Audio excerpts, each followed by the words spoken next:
Welcome inside this Monday Coaches Press Conference edition of Big Ten Live. I'm your host, Rick Pizzo. As you saw from some clips of Week 2 action, it was an exciting weekend inside the Big Ten, and a couple of firsts as both David Braun and Ryan Walters pick up their first wins as head coaches at any location. Braun doing so with Northwestern, Ryan Walters doing so with Purdue. Fittingly, those two coaches are among the group that you will hear from coming up over the course of the next 3 hours. We will start with Fleck. You'll also hear from Luke Fickell after a disappointing loss to Washington State. Tom Allen and the Hoosiers have their first win of the year. Mentioned Ryan Walters. How about Greg Schiano and Rutgers suddenly 2-0? Matt Rhule on the flip side 0-2 as the Huskers look to get back on track. We heard about David Braun. We'll hear more from the interim head coach of the Wildcats and Bret Bielema as well after a really disappointing Friday night loss to Kansas. We're hoping to get you Jim Harbaugh as well at some point coming up later in the show. Minnesota Golden Gophers took care of business as expected against Eastern Michigan. After throwing the ball all over the yard in the opener against Nebraska, they went back to ground and pound. Darius Taylor, 33 carries, 193 yards, a true breakout performance for the freshman for the Gophers as Minnesota beat Eastern 25-6. And so the Gophers are 2-0, that one win in conference to start the year. Now, the toughest non-conference game of the year for Minnesota as they get set to travel to Chapel Hill to face number 20, North Carolina. For more on that game, and of course, looking back on the performance of Darius Taylor and his entire team in the win over Eastern Michigan, we head to Minneapolis. Here is PJ Fleck. Good morning, everybody. Thanks for showing up. Thanks for being here. Obviously, really happy to be 1-0 in the Eastern Michigan season. But before we get there, just want to acknowledge 9/11, September 11th, 2001.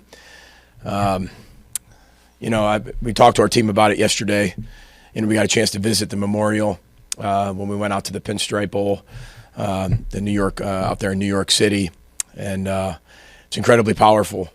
And we actually talked a little bit. There was a thing on 60 Minutes yesterday. I don't know if you got a chance to see it, but and I shared it with our players at the end of our night practice on the field, brought everybody together, kind of an intimate moment for about 10 minutes. And on 60 Minutes yesterday, they were talking about obviously what happened, but it was more in depth about the actual firefighters and the sergeants and the chiefs that led all of those firefighters. And it was just focused on the firefighters, so it wasn't disrespecting anybody else. It's just this is what it was about. And they had to give the command to go up.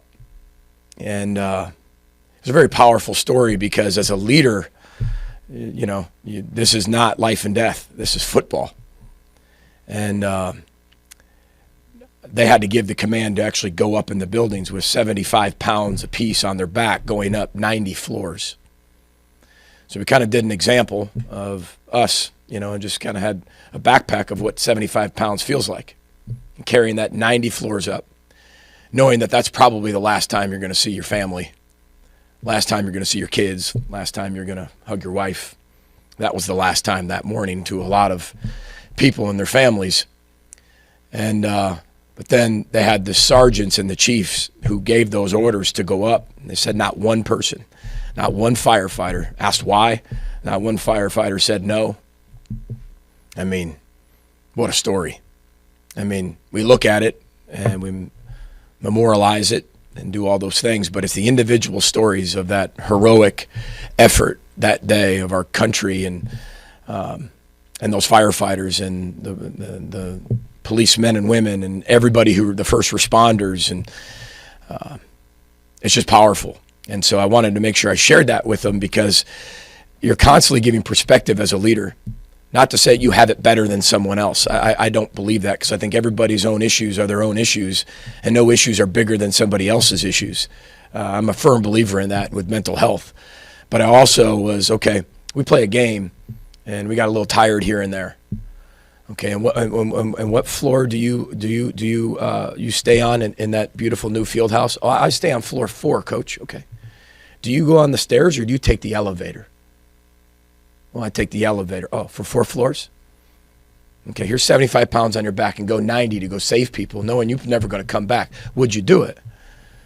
And they all did it for the people that told them to go do it. They did it for those families. They didn't do it in fear of it.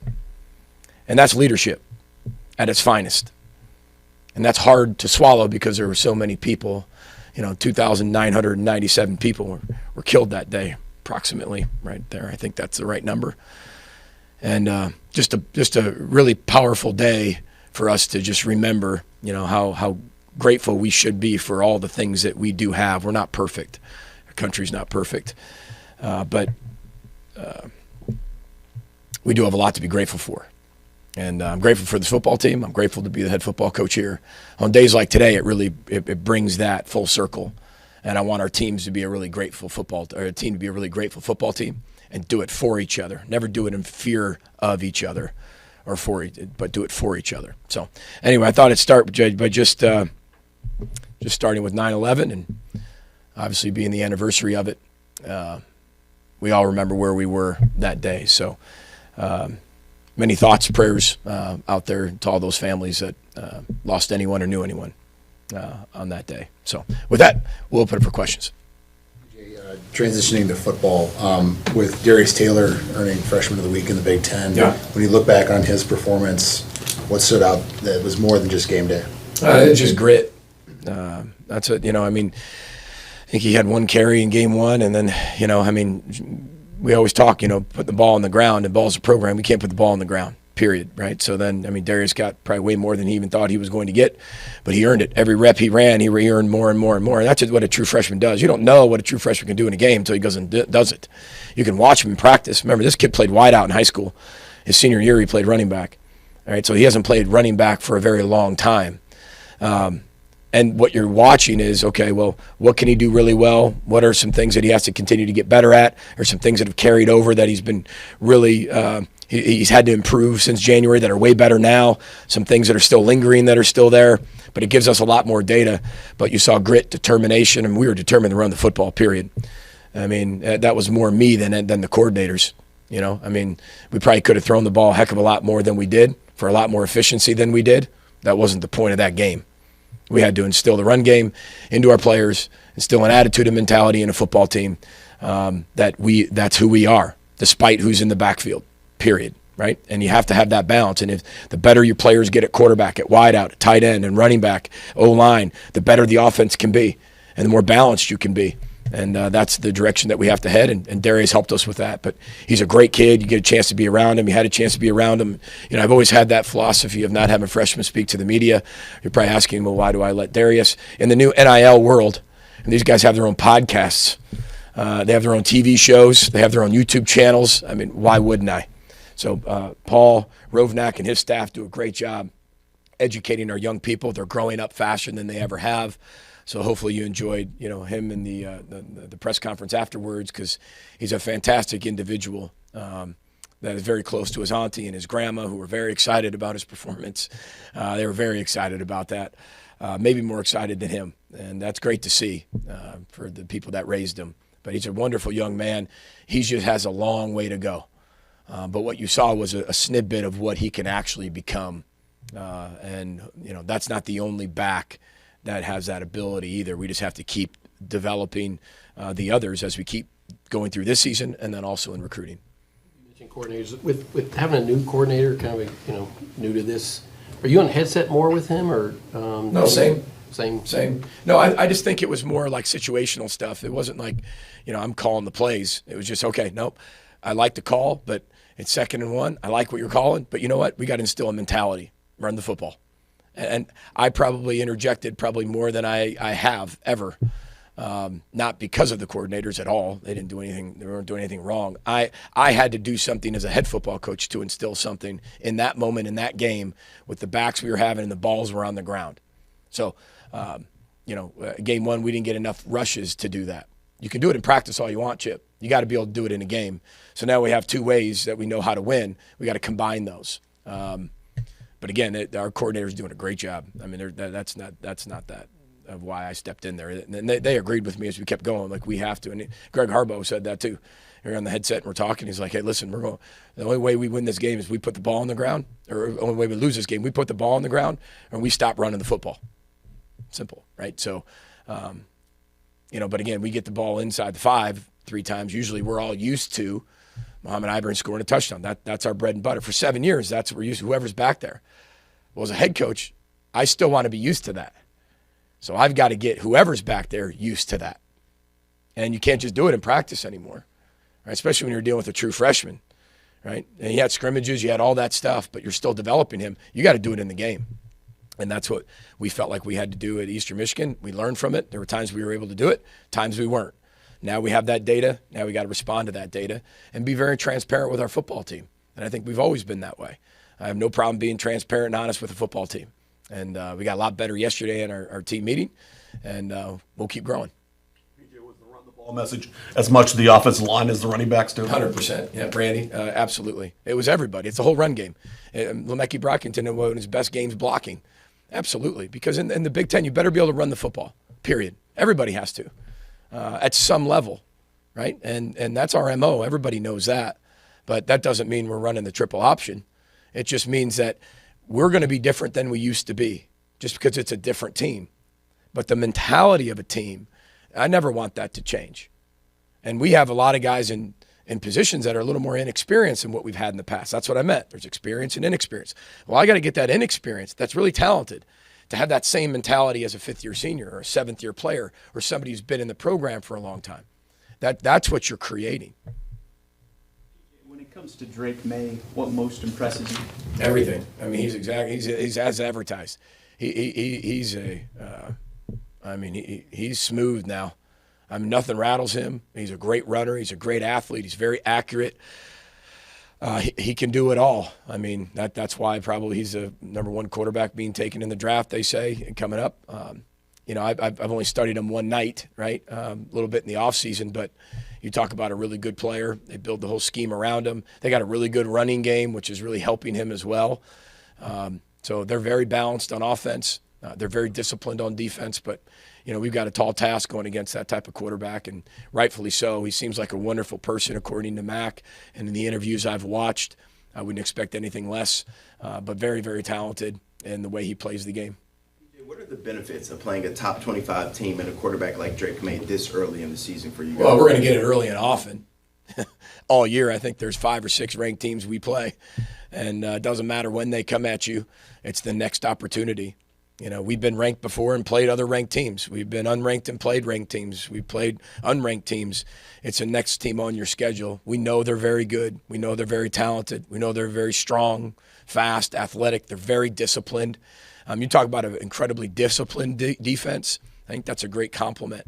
It's like when you compliment your children, some of the waitress or waiter comes up to your table and says, "Wow, you have really nice kids." You're like, "Really?" You kind of take that as a compliment as a parent. Like, "Wow, that's great. We must be." It's like talking to a football team when they say they're a really disciplined football team. That's a really good compliment for coaches because they're doing above the X's and O's and they're doing above their athleticism. They're sound in what they do. They're listening to the situational football, and they're doing it for each other collectively. And they're as advertised. They're ranked right where they should be, if not a little higher. I mean, they're a really good football team. And you could see the will to win last week. You watch that game and you watch those overtimes. I mean, there's no way that they weren't coming out of there with a victory. They have a winning mentality, you can tell, and that's from Mac all the way down to all their coaches, to their leaders, and probably even the young players. So they're very good. Do you have much history with Mac Brown? Do you know? Have you Oh, had yeah, any I know. interaction? Mac and I go way back. We do. I can't say way back. I've known Mac for probably about 8 years.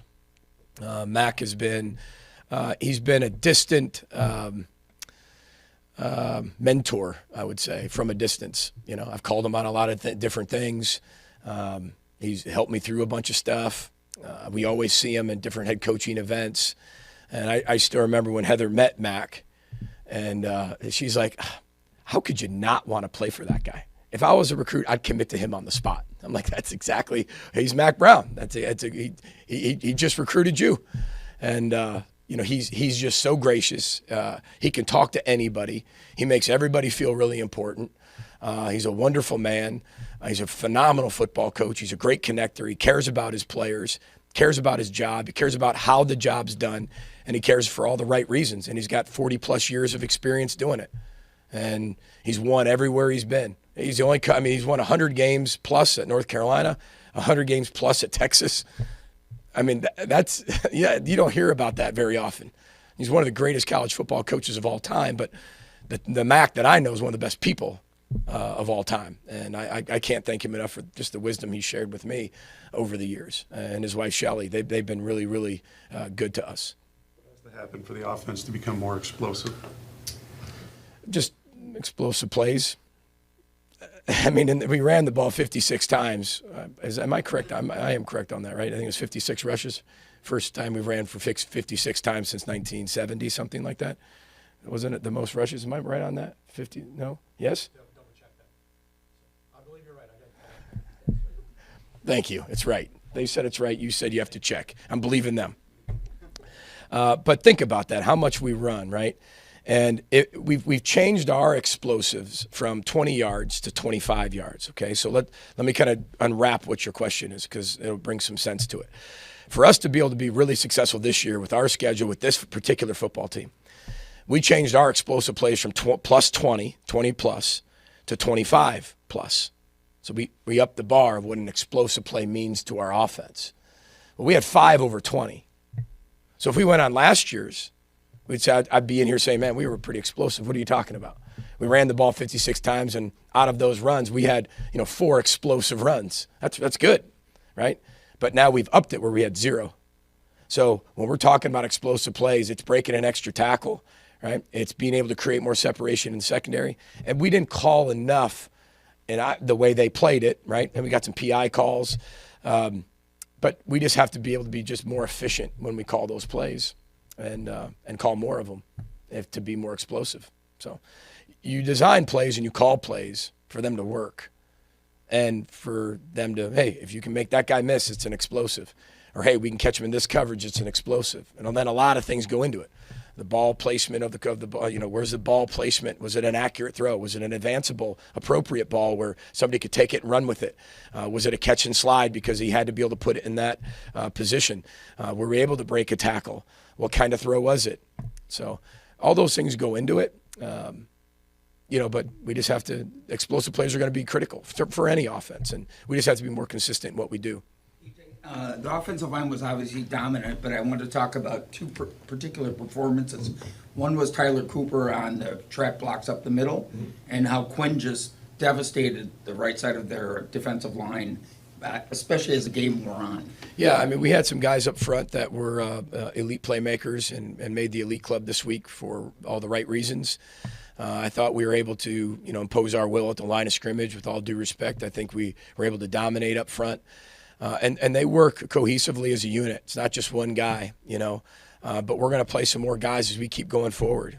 Greg Johnson's earned the right to play, and he's a true freshman. The last true freshman I think we played on the O-line was Daniel Faalele. I mean, that says he's in the National Football League, and Greg's going to have a lot of opportunities here coming up, not just like 4 games in redshirt. I mean, he's going to be a part of that rotation. And then we've got some other guys. J.J. Gaday's done a good job in there, and Carter Shaw, so we can rotate those guys. But we did what we had to do to win that particular football game, and it wasn't as clean as we wanted, right? And we won by 19 points, and it wasn't our best football. But, again, as you look and learn, they're very transparent. They know it, and they know what we need to do as a football team up front. But they were rotating a lot of guys. I mean, they had 8 guys up front. Eastern Michigan did. And they were big. They were twitchy. They were strong. That's a really good D-line at Mid-American Conference play. They're going to be a good football team. I mean, they won 9 games last year, and they're well coached. And, we're their Super Bowl, and they got after it, So I was proud of the response we had. We had a lot of big runs, maybe not 25-yard runs, but there's a lot of big runs that came out 12, 14, 18 yards that were really good for what we were doing and what the game plan was. Any chance to see Cody this week? Any chance we see Cody this week? Oh, yes, there's definitely a chance. Yeah, I mean, possible, questionable, maybe, ifable. On the defensive side of the ball. That's not a word, but I know that's not. Go ahead, last one. Yeah, on the defensive side of the ball, 4 turnovers in the first week and then allowing only 152 yards in the second week. How are you looking to shut down a dynamic offense in Chapel Hill? We're going to do everything we can to shut them down. Everything we can, It's hard. I think you slow a defense or you slow an offense like that down. I think it's very, very difficult to stop. You got to slow them down. You got to get them out of rhythm. You got to get them in 3rd and longs. You got to be really efficient on 1st and 2nd down. And you got to be sticky on the outside. I mean, you got to be all over the balls that are in the air and contest a lot of throws. You got to get to the quarterback. You got to make sure he's uncomfortable. And you have to stop the run with North Carolina. Again, they can beat you a lot of ways. They got the number 1 quarterback in the draft coming out. They've got a heck of a running game. They got really good offensive line play, tight end play. So when we say stop it, we have to play our style. We're going to have to make them put a lot of long drives together if they want to score, eliminate explosive plays, and get some takeaways. That's all.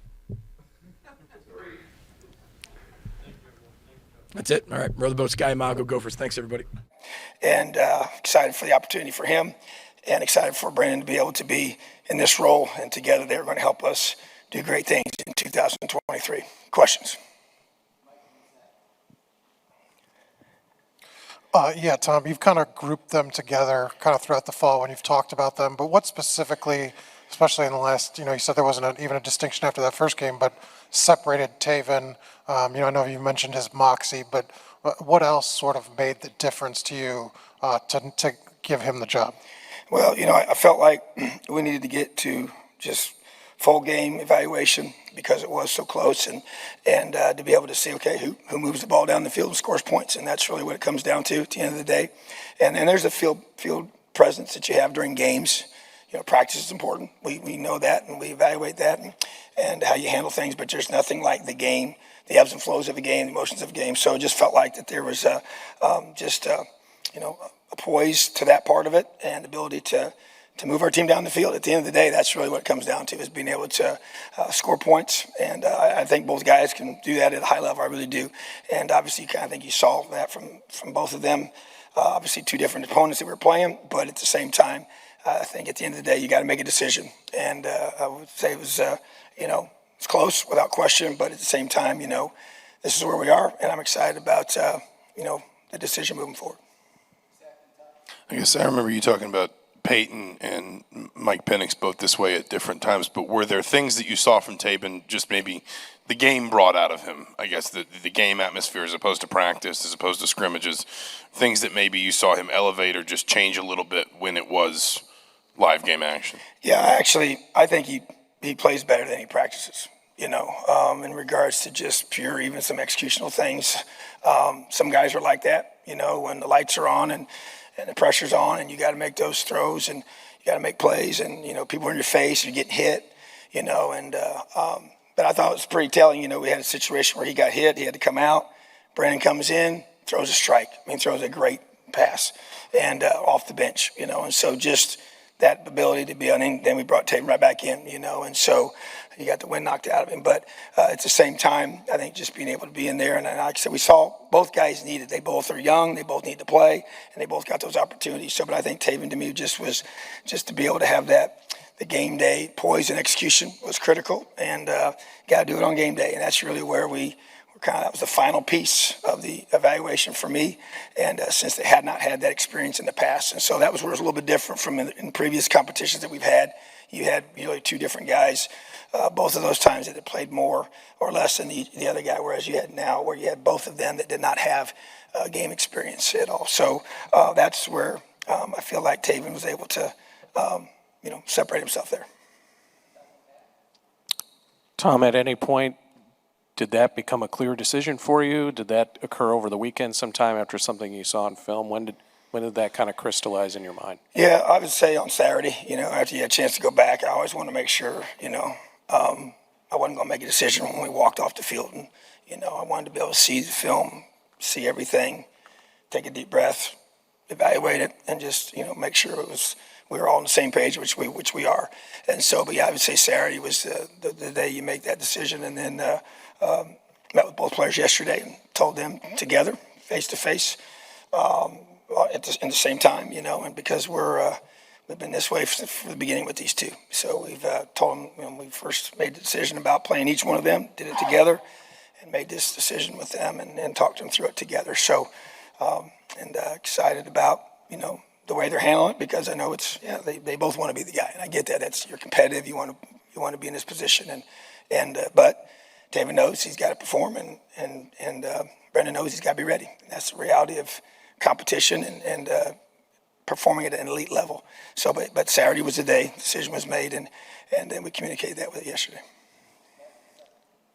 Hey, Coach, I want to ask about Marcus Burris. He's a guy that he's a transfer, but he's still a young player. Didn't play a lot before he got here. Got his first sack on Saturday. Looks more like a 3-tech, but I know you guys are using him at some end. Just talk about his development since he's got here and how high of a ceiling you think he has going forward. I think Marcus Burris is a very special person and is going to be an elite football player. And you mentioned it already. He can play 2 different positions. He can be a big end or a athletic 3 technique. And we're going to play him at both without question. And I think his upside is really, really high. I think he's got a great future and can play this game for a long time if he stays healthy. So I love his mindset, love how he works, love how he practices. He's just a big guy that cares a lot and gives great effort. So I think his ceiling is really high, and I expect him to keep being developed. I know Coach Randolph does a phenomenal job with that group, and then Coach Wilt does a really tremendous job as the co-DC that's really over the front 7. And between the 2 of those guys, he's getting excellent coaching and preparation, and I think Marcus is going to be really special. Coach, Lewis Moore isn't the only guy you have that's, come from JUCO, obviously, but just in the last couple of years since you've had him, where has he kind of grown the most? What's he bringing to you in the secondary, both on and off the field? Yeah, he's a guy that I was asked after spring about somebody that I expected to, take a big jump or really be, a player for us that maybe nobody knows as much about it. He was the first guy that I thought of, and his interesting background. He's from Mesquite Poteet High School, which was a school I recruited in Texas for many years before I even got here, and know the coaching staff well there, and a lot of respect for the kind of players they produce. Tough kids, well coached, just know how to work year round. He was a dual guy. He played both sides of the ball. Really was predominantly receiver, and then played a little bit of defense, and then went to JUCO. Was a guy on a team that was really, really good. They had about 10 or 11 Division I guys on that team. He kind of got a little bit lost, even according to his coach, in that recruiting process. And so went to junior college and actually did the exact same thing where he played receiver predominantly and went on game day would flip over to play defense, which is that's really hard to do now when you don't get much fundamental work. So I just thought I loved his mindset. We got to know him through the recruiting process. Loved his family, thought he was a great fit with us, loved his athleticism, his ball skills, and just felt like he had a lot of growth because he had very little defensive training in his background, but has really good moxie, understands the game, just need to get a little bit bigger and stronger. Had him here for a year. I think that free safety position is perfect for him because of his range. He can really run, and he's a good tackler. And that's something you don't always have when you guys predominantly been an offensive player most of his career. The tackling part is usually something they have to really grow with, but he was a very natural tackler. And we noticed that right away when we got here. So I was high on him after spring. I'm still high on him, and he continued to grow throughout fall camp. Yeah, he's playing really well right now. He's all over the field. He and 6, to me, those guys are everywhere. And just got to keep getting better. They're still young and what they're doing and learning. But I think, with what we do schematically, I think those are really two really good safeties that I think are just going to keep getting better and better. You've put a lot of trust, Coach, into Matt Guerreri with your defense. We've talked a lot about it this offseason, and now with a couple weeks under his belt, how would you grade how he's doing as a play caller and handling the defense? And I guess as a whole, what are your impressions of him so far? Yeah, I think I do trust him, and I think that's probably the best way to start. That trust is earned. I trust him as a person first, which is why I hired him. He's a high character guy that is a hard worker, is going to do things that represent us, in a first-class way on and off the field. That means a lot to me. Talking ball with him all these years and just everything, I knew he was a good fit with us in that regard. And honestly, when I had like 2 or 3 things I was looking to add to our defense when I was going through the interview process, and he was able to bring some of those with him as we talked at that point, and then now to bring them into what we're doing schematically. So that I wanted to bring someone in to learn our stuff, and then add to it, and they will allow us to really take this, where I knew we needed to take it to. So I just feel like he's very, very thorough, extremely bright, humble guy that listens to his assistants, and I sit in most of the meetings, and between that and offense, doing back and forth. But I feel like I can walk out of there and he'll update me on what's been, either added or adjusted or whatever, and feel really good about it. And I can bring things to him, and he always does a great job of articulating exactly why we're trying to do some things a certain way. So, but no, it's been a really good fit so far. I think he's great on game day. He's a great communicator. They do a good job of, he's up in the press box and with several of our coaches, but making adjustments. I think they did a good job of identifying things, even during that long drive, we were able to make some adjustments and things we got to be able to do to get off the field. They were doing some good things schematically on a couple of things against us. And so he's got to keep building it, getting the guys to play hard, getting guys to buy in. I think our back end as a whole group, corners included, are playing better as a group. And I think I give him credit for that. And so that's got to continue. And Coach Shelby's done a great job, but he's a really good, teacher, and he's really good, has that ability to capture the whole room and make guys feel part of it as a staff, which is critical in that role. So I think that, have high expectations for our defense, and it all starts up front. And but I think he's doing a good job of taking the skill sets of the guys that we've added to our team and trying to highlight those, and that's what we're going to continue to do. And, obviously got a big test coming up this week. So feel good about where we are, but we got a lot of work to do. And he knows that, and so we got to just keep elevating our defense each week. Yeah, I guess having coached against Jeff Braun before, how much do you refer back to some of his past Purdue teams versus, I guess, just watching the first 2 weeks of Louisville? And I guess what similarities, if any, do you see maybe schematically or just with the identity that they play with? Well, first of all, he's excellent play caller. Gone against him for many years, and he's one of the best in the whole country. So, and the good play caller is usually just, they have a great feel, and it's timing of when to call things. And so, he has this system, and they're not, gone away from that, so, but obviously adapts it to the personnel each year. And so it's always a little different based off of that. And they got a really, really talented receiver core. They got two really good running backs and a really good quarterback that knows the system. He obviously recruited him to Purdue, and, Plummer's a very big, athletic quarterback with a big arm, and they love to stretch the field, vertically, and they'll also stretch it horizontally. And so, and they're running the football a lot better, when these first two games than maybe they haven't in the past places he's been. But so, which puts even more pressure on your defense without question. So just, you're looking at both. You're trying to go through and figure out, matching personnel. You obviously put a lot of stock in the first couple of games, but at the same time, it's holistic. It's a big picture, and it's trying to teach concepts because you don't really know. You don't have a whole lot of data, for this year yet. You really have one game, and then maybe half of the second game to really look at to be able to see this is where they want to be able to do things. So, but there's going to be a lot of in-game adjustments for us, but just got a ton of respect for Coach Braun and the job he always does offensively. He's a special play caller. Linnell and Nick are two pretty new faces for you around here. Obviously, year one in the program. Whether it's them, Andre, Kobe, whoever it may be, you have a lot of new faces that are playing at a pretty high level right now. What do you kind of attribute that to, and just kind of how fast they've kind of acclimated around here?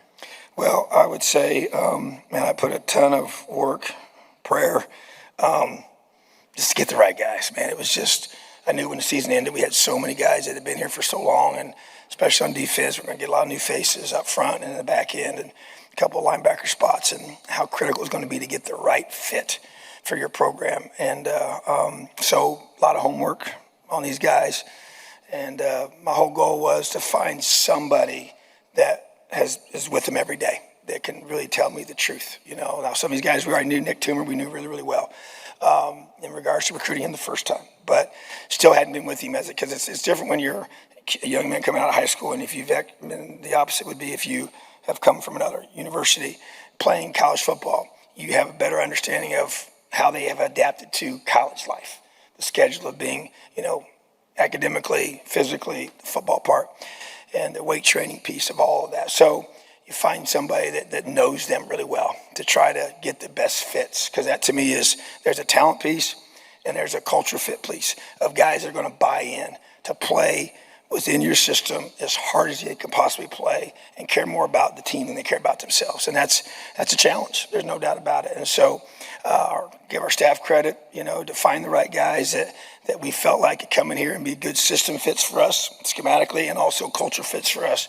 and to be able to do the little things right on and off the field. So, like our guys, I've said it for a while. I love our team. I think that it kind of got some early signs that this group could come together, and was showing signs of that. Even though you allow all these new faces you just mentioned, and we've got them on in all three phases. But just it's still. I mean, it's an inexact science. You don't know sometimes how they're going to mesh with you until you get them here, and so I think we've hit on some guys that I think can really do some good things, and you're seeing that already. Obviously, the season's young.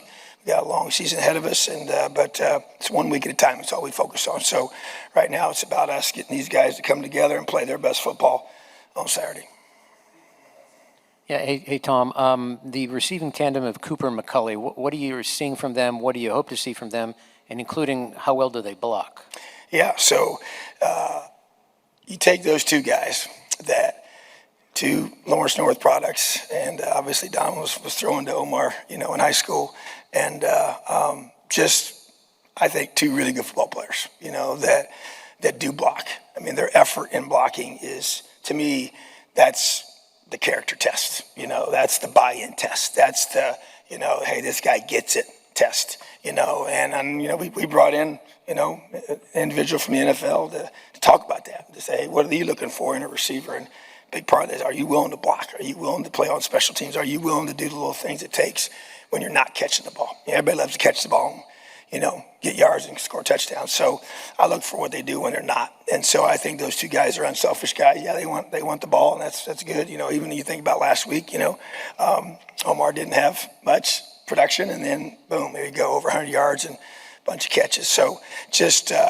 I made a big deal about that. He stayed the course. I'm sure he wanted to catch more balls last week, but at the same time, every week's a little different. So, same with Donovan. Donovan's the guy that's a very gifted player, and once again continues to elevate his play at receiver, and that's got to continue to grow. I expect it even more this week and continue to become a complete player. Both those guys, but they love to compete. They love to play the game, and they're really talented guys that just love having with us. Not surprised that they're doing well. Expected them to. And I want to continue to see them grow and develop within our system and just keep bringing it every single week. Another week, another appearance of the turnover belt. Is it something that the guys have been getting a little more juice with? Obviously, the defense really heating up. Have you noticed kind of a difference with trying to force takeaways and things like that? Yeah, so it's a takeaway belt. That's the proper term. But, that's something that actually Noah came to me over the summer, and he was the kind of the spearhead of it, and he got with Declan McMahon, and obviously we got the WWE connection with that. But it's a pretty cool looking belt. Now they brought it to me, I was like, holy smokes, this is legit, and it's heavy, it is big, it's big, and so. But anything to the guys love it, but more than anything, it's. As you guys know, since I've been here, it's a huge emphasis takeaways on defense, and it's how you win games. We've only got two, so to me, it's not near enough. I mentioned it when we had our team meeting yesterday. Got to get more takeaways, So they didn't put the ball in harm's way much in the air on Saturday or Friday night, but we got to create more takeaways, and so. But that's just another way to have some fun with it. The guys enjoy it without question, and it is a pretty cool little thing. Just following up on what you said, you kind of told the quarterbacks together. Had you ever done that before, and what kind of spurred that decision to do that? I know you've mentioned the relationship, but a unique kind of circumstance? Yeah, I've not done that way before. No, I've always done it separate. Just felt like I just wanted to, crystal clear understanding that they both heard the exact same message, and that way there's no, well, coach said this to me or coach said this to me. No, this is what you were told together. And it was, that's, to me, I just wanted to make sure, because I know how important it is that these guys stay together, and that they compliment each other, and they encourage each other, and they challenge each other, and they hold each other accountable, and they're got to be there for each other, and we're going to need them both, and that to me is a huge part of this, and just to be able to, whether it's within the game or the season or whatever, no one knows what the future holds, and so, but just felt like that we've done it that way the first time we talked with him, and we just wanted to do that way again. So glad that we did it that way, and that was just a decision that I made, and with Coach Bell, and feel like that it was the right way to handle it. Awesome. Have a great day, Elio. Considered breaking news, as Zach Osterman said, but it is not exactly a surprise. Tom Allen announcing Taven Jackson as Indiana's starting quarterback. Of course, that announcement takes effect this weekend when the Hoosiers travel, short trip, to Lucas Oil Stadium in Indianapolis to take on Louisville. A guy who everyone always believed would be a head coach can truly believe now, as he has a win on his resume. That first win feeling, it's awfully chilly, but it's one Walters would be happy to take each and every time his Boilers take the field. Let's head to West Lafayette and listen in to Ryan Walters during his weekly press conference. There was a lot of positives, a lot of things that were cleaned up from week 1 to week 2. Just looked a lot cleaner on film. Still obviously some mistakes made. There will be every week, and but the good thing is that the mistakes that we made are self-inflicted and easily correctable. So it'll be another week to improve. And like I've been saying, I only see this team improving as the year goes. What was the biggest thing you learned about your team? Resiliency, how we would respond to adversity. That was really the only question I had going into the season, is just when adversity struck, is how we would respond. With the new staff, new faces in the locker room, all of those things surrounding the program. And they responded the right way. And, it started the week of preparation in practice and in meetings, and, trickled over to starting fast during the game and then heading into the locker room and relaxing, but staying focused on the task at hand, fighting through them getting back into the game and doing enough to pull it out on the road with a 5.5-hour delay. I'm not privy to the game plan or what Virginia Tech was trying to do, but Deion Burks has just 1 catch and 4 targets. I mean, I guess I was curious maybe why he wasn't featured more, or maybe he was just covered up. Yeah, I mean, they did some things to make sure somebody was over the top of him, and just the way the game was called offensively. HUD reads the defense and puts the ball where it's supposed to go. And so that was just a microcosm of those 2 different aspects. Virginia Tech trying to do things to make sure that we couldn't, blow over the top of the defense with him specifically, and just the nature of the play call and finding the right receiver to get the ball to. Kind of just break down the plan, what the plan was for Hudson Card as far as running the football Saturday goes. I mean, what's the sweet spot there on called runs, and how much would you like to see him run moving forward?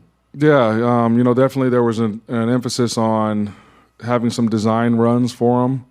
Also some aspects of the run game where he's reading the defense and making the decision whether to pull it or hand it. There were actually a couple times where I thought he could have pulled it and we'd have got some big chunk yardage plays.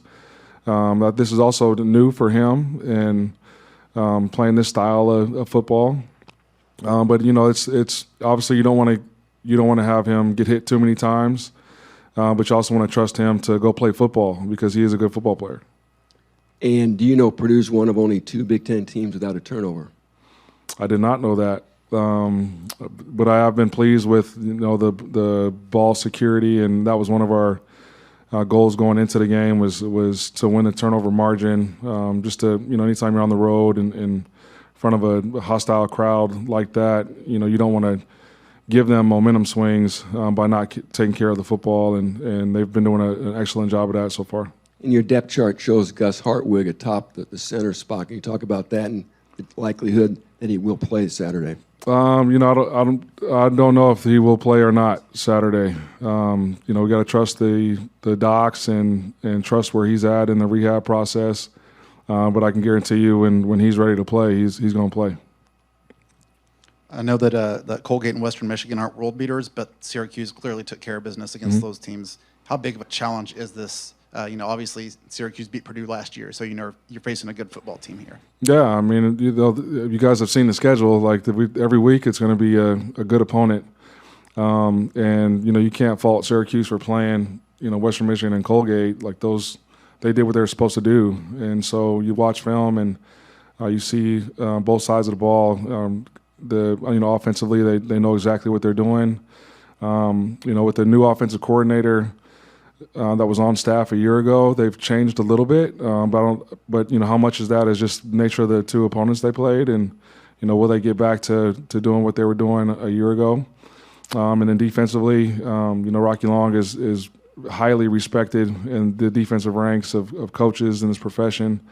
Runs that 3-3 stack, 3-3-5, defense, and brings pressure 50% of the time, and there's always movement up front. So from a schematic standpoint, they do a really good job offensively and defensively, and we'll have to be on our P's and Q's going into Saturday. How big was, I know Max had a great game on Saturday, but how big was it for Garrett to go out there, get a catch on the second play, and just get in the flow a little bit? Oh, it was huge, man. I was so happy for him to see, he has been busting his butt trying to get back out there, and he has attacked the rehab process the way you would like somebody to attack it, and so for him to get out there and get some live reps, that was good to see. The importance, you talked about your defense and the shutout in the second half, but the importance of getting them in the third and long, so obviously that helps with the third down conversion rate. How big was that? You still gave up some big plays, but you had them in a lot of third and longs as well. Yeah, I was proud of the staff's ability to adjust at halftime, and also the players' ability to understand situational ball and where their help is schematically and what routes they can't get beat on, and being more sound in our rush lanes. All of those things go together, and so they, as a result, played well, especially in the second half. You've talked about the importance of the pass rush in this defense, but OC being in the middle of that, how valuable is it to have a veteran, savvy football player there that can kind of control everything? Yeah, it's hugely valuable. He's a athletic linebacker that can get sideline to sideline, and that definitely helps. And we were able to ignite him on a couple pressures to get penetration up the middle, and he made a bunch of plays for us. In the first game against Fresno State, it seemed like Tyrone Tracy kind of stuck out in terms of the run game, and not as much Devin Mockabee until he got that late touchdown. But against Virginia Tech, he almost got 100 rushing yards. Just what did you see in his difference from week 1 and week 2, and anything you attribute that development to? Yeah, I think our offensive line played a lot better week 2 than they did week 1. Just being on the same page and IDing who they were targeting to get to the second level.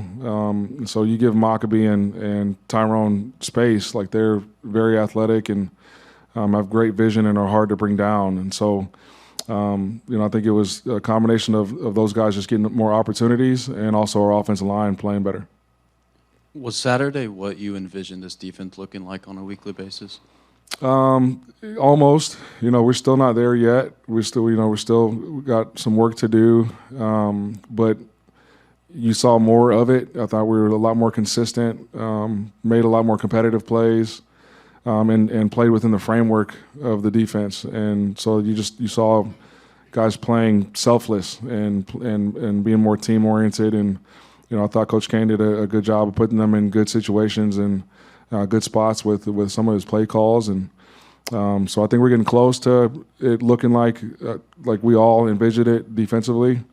We just got to continue to keep working. Upder has kind of flown under the radar for you guys with Dion and Max kind of getting the shine there, but he made a couple big plays, especially in the second half on Saturday. Just what does he bring to that receiver room? Consistency. In practice and fall camp, I don't know if I've seen him drop a ball. And he's always in the right spot at the right time. He's been consistent and steady for HUD, and a guy that we can really count on to make big catches in big moments. You showed a lot more offensively in week 2 than week 1. Was that changes during the week? Was that Dion's gravity? Was that simply you having the ball more? I definitely think having the ball more allows you to obviously call more plays, right? So you have opportunities to have a little more variety. I also think Graham just had a good plan going into the game, and was able to get creative with some of his motions and formations to create favorable boxes both in the pass and the run game. You saw Garrett Miller for just a little bit. I'm not sure if he played after the delay, but anyway, he caught a pass. Just what you thought of Garrett and what the plan was for him Saturday and what the plan is moving forward. Yeah, we're just trying to ease him back into the lineup, back into rotation to give him confidence. And, anytime you go through a traumatic injury like he did, as much physical it is it's as much mental, just getting over the hump and being confident and playing the way he knows how to play. So we had a small package for him, and that's why you saw him when you saw him, is just when that package was available to us offensively, and he will continue to get more reps as he feels comfortable, and I'm excited for his season and his career here. Has your path ever crossed with Dino Babers? It has not. I got asked too. I'm curious, how much did your phone blow up after you got your first one? How many texts and phone calls did you get? Almost as much as it blew up when I got the phone call from Mike that I was going to be the head coach. It was great to see the amount of support, but even more, just it was great to see the guys celebrating in the locker room, and I didn't play a snap for all those that watched the game. So it's all about the players, and they pulled this one out, and they played well, and they prepared well all week, and I'm excited for this week and to see their improvement. Did you play in or Sandman on the plane right back? No, we're done. We're done hearing that one, probably for a long time. Your first sellout, and then also first, I guess, night game, aside from obviously the delay, kind of playing in the evening. What do you kind of look most forward to that? Just the atmosphere and the environment. I've heard from the guys in the locker room just how crazy Ross-Ade gets and how special night games are here in West Lafayette. So to have an opponent like Syracuse and to play it at night at home, coming off of a win, I'm sure that the energy is going to be electric, and our guys will be ready to play. How different is the mood kind of this week so far compared to what it was last week coming off of that win? Obviously the attitude, guys were upset last week, coaches and players alike. And so you're happy. There's joy because you just won a hard game that you have to overcome a lot, and so like that from that aspect it's different, but the focus and the preparation is the same, and it needs to be the same every week. What's the rule on the personal foul they called on Thieneman? I was trying to get explanation during the game. I guess he.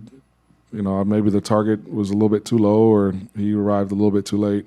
KJ made a sack later in the game that was very similar, so I'm not sure. Ryan, when was the last time you received a game ball after a game? Never. This is the first. Never. High school, nothing? No, we didn't. The places I've been, we didn't really hand out game balls, so that was something I wanted to start doing here. And luckily, Mike was in the locker room with us post game. I know you want to win a lot more, but just to get that first one out of the way, do you feel like kind of the monkey's off your back a little bit now, and you can just go out and prepare and play football? No, I mean, I was never, the goal was never to get just the first one. It's to go get them every week, and so, I didn't put any added pressure going into week 2 with dropping week 1. It's just the preparation and the routine week in and week out is going to be the same, no matter who we're playing or what's at stake. I think if you approach it that way, you can be consistent. You can be level-headed for your team, and so I don't want to be up and down or put too much into or too less into any opponent or any week. Any more questions for Coach? Fascinating to hear Walters say his only question heading into the season was wondering how Purdue would handle adversity. They handled it extremely well, waiting out that nearly 6-hour weather delay to knock off Virginia Tech. Now it is a home game against a third straight really tough non-conference opponent as Syracuse comes to Ross-Ade this Saturday night. Talk about a tough start to the season. Nebraska, under the Matt Rhule era, opens with back-to-back road games. First in conference against Minnesota. Devastating 13-10 walk-off loss for Nebraska. And then you go to Colorado, college football's newest IT team, one of the most explosive offenses in the country.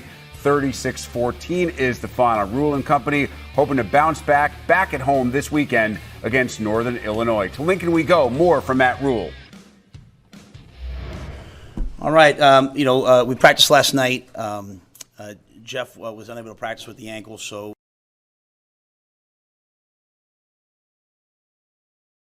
won't know more about him till probably tomorrow or later in the week. So Heinrich and Chuba obviously took the reps behind him. That was really the one major injury. You know, Blaze came out of the game with a banged up shoulder, but we think, you know, we'll see tomorrow if Blaze can go. We expect him to be able to go. But that was it, injury-wise. Obviously, as a team, you know, the guys are disappointed. But I think that they understand that we have a chance to be a good team, and it starts this week for us coming back home. So we're excited to play at home, excited to play in front of the home fans, and I'm excited to watch them do that. So I'll answer all your guys' questions. After the game with Jeff, I think you indicated high ankle. Is it a high ankle? He said that to me on the field, but it doesn't appear to be one of those 4 to 5 week true high ankle. You know, it doesn't appear to be that. So he moved around last night. He was kind of we have the training area for the guys that aren't practicing, and he was moving around in there. So with quarterbacks, I never know with the ankle what that's going to mean. So I'd have to see him before I know much more about that. Coach, with Jeff kind of up in the air, I mean, how much of a gap or lack thereof a gap is there between where Jeff might be at and where Heinrich or maybe Chubb are at?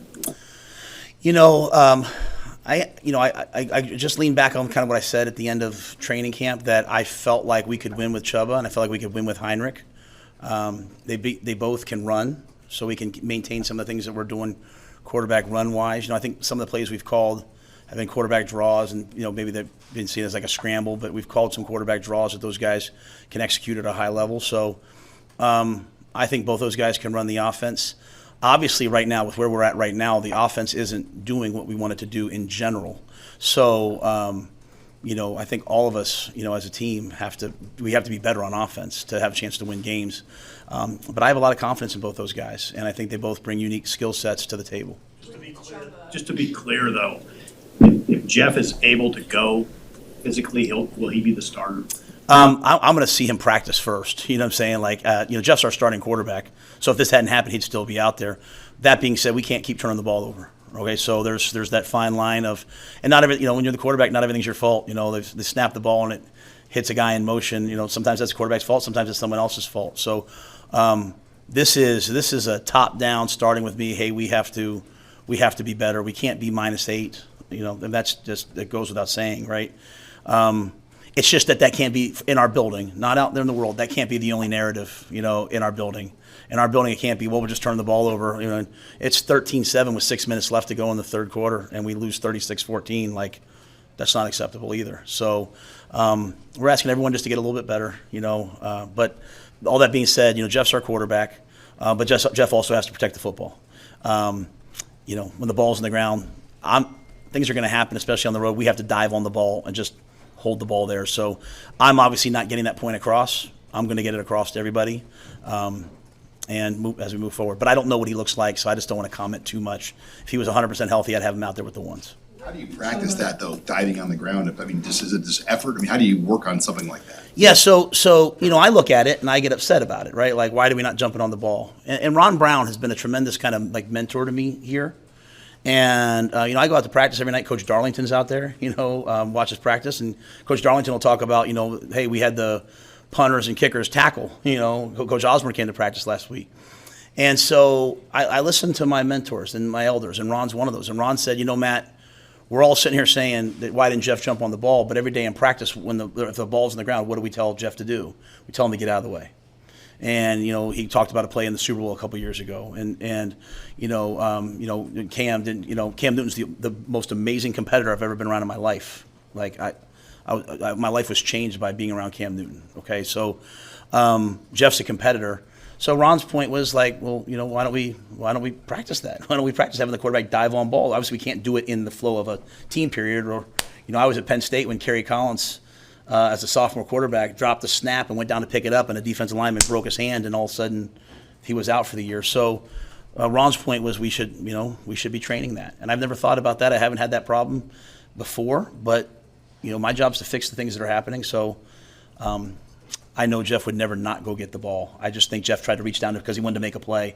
The kids want to win so badly, but it's like, hey guys, the ball's in the 32-yard line. You know what I'm saying? Let's just dive on the ball. Let's kick the field goal, and let's go up 3-0. So we're learning how to win. It's painful right now. It's painful. I get it. Everyone's painful.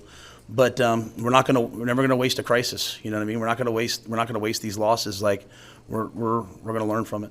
Just to clarify, after the game, you said that Chuba hadn't been feeling like himself because of a tweak. How is he? Yeah, I just saw him this morning at breakfast. I sat down, talked to him. I said, "Are you ready? You ready to go? Ready to go?" He said, "Yeah."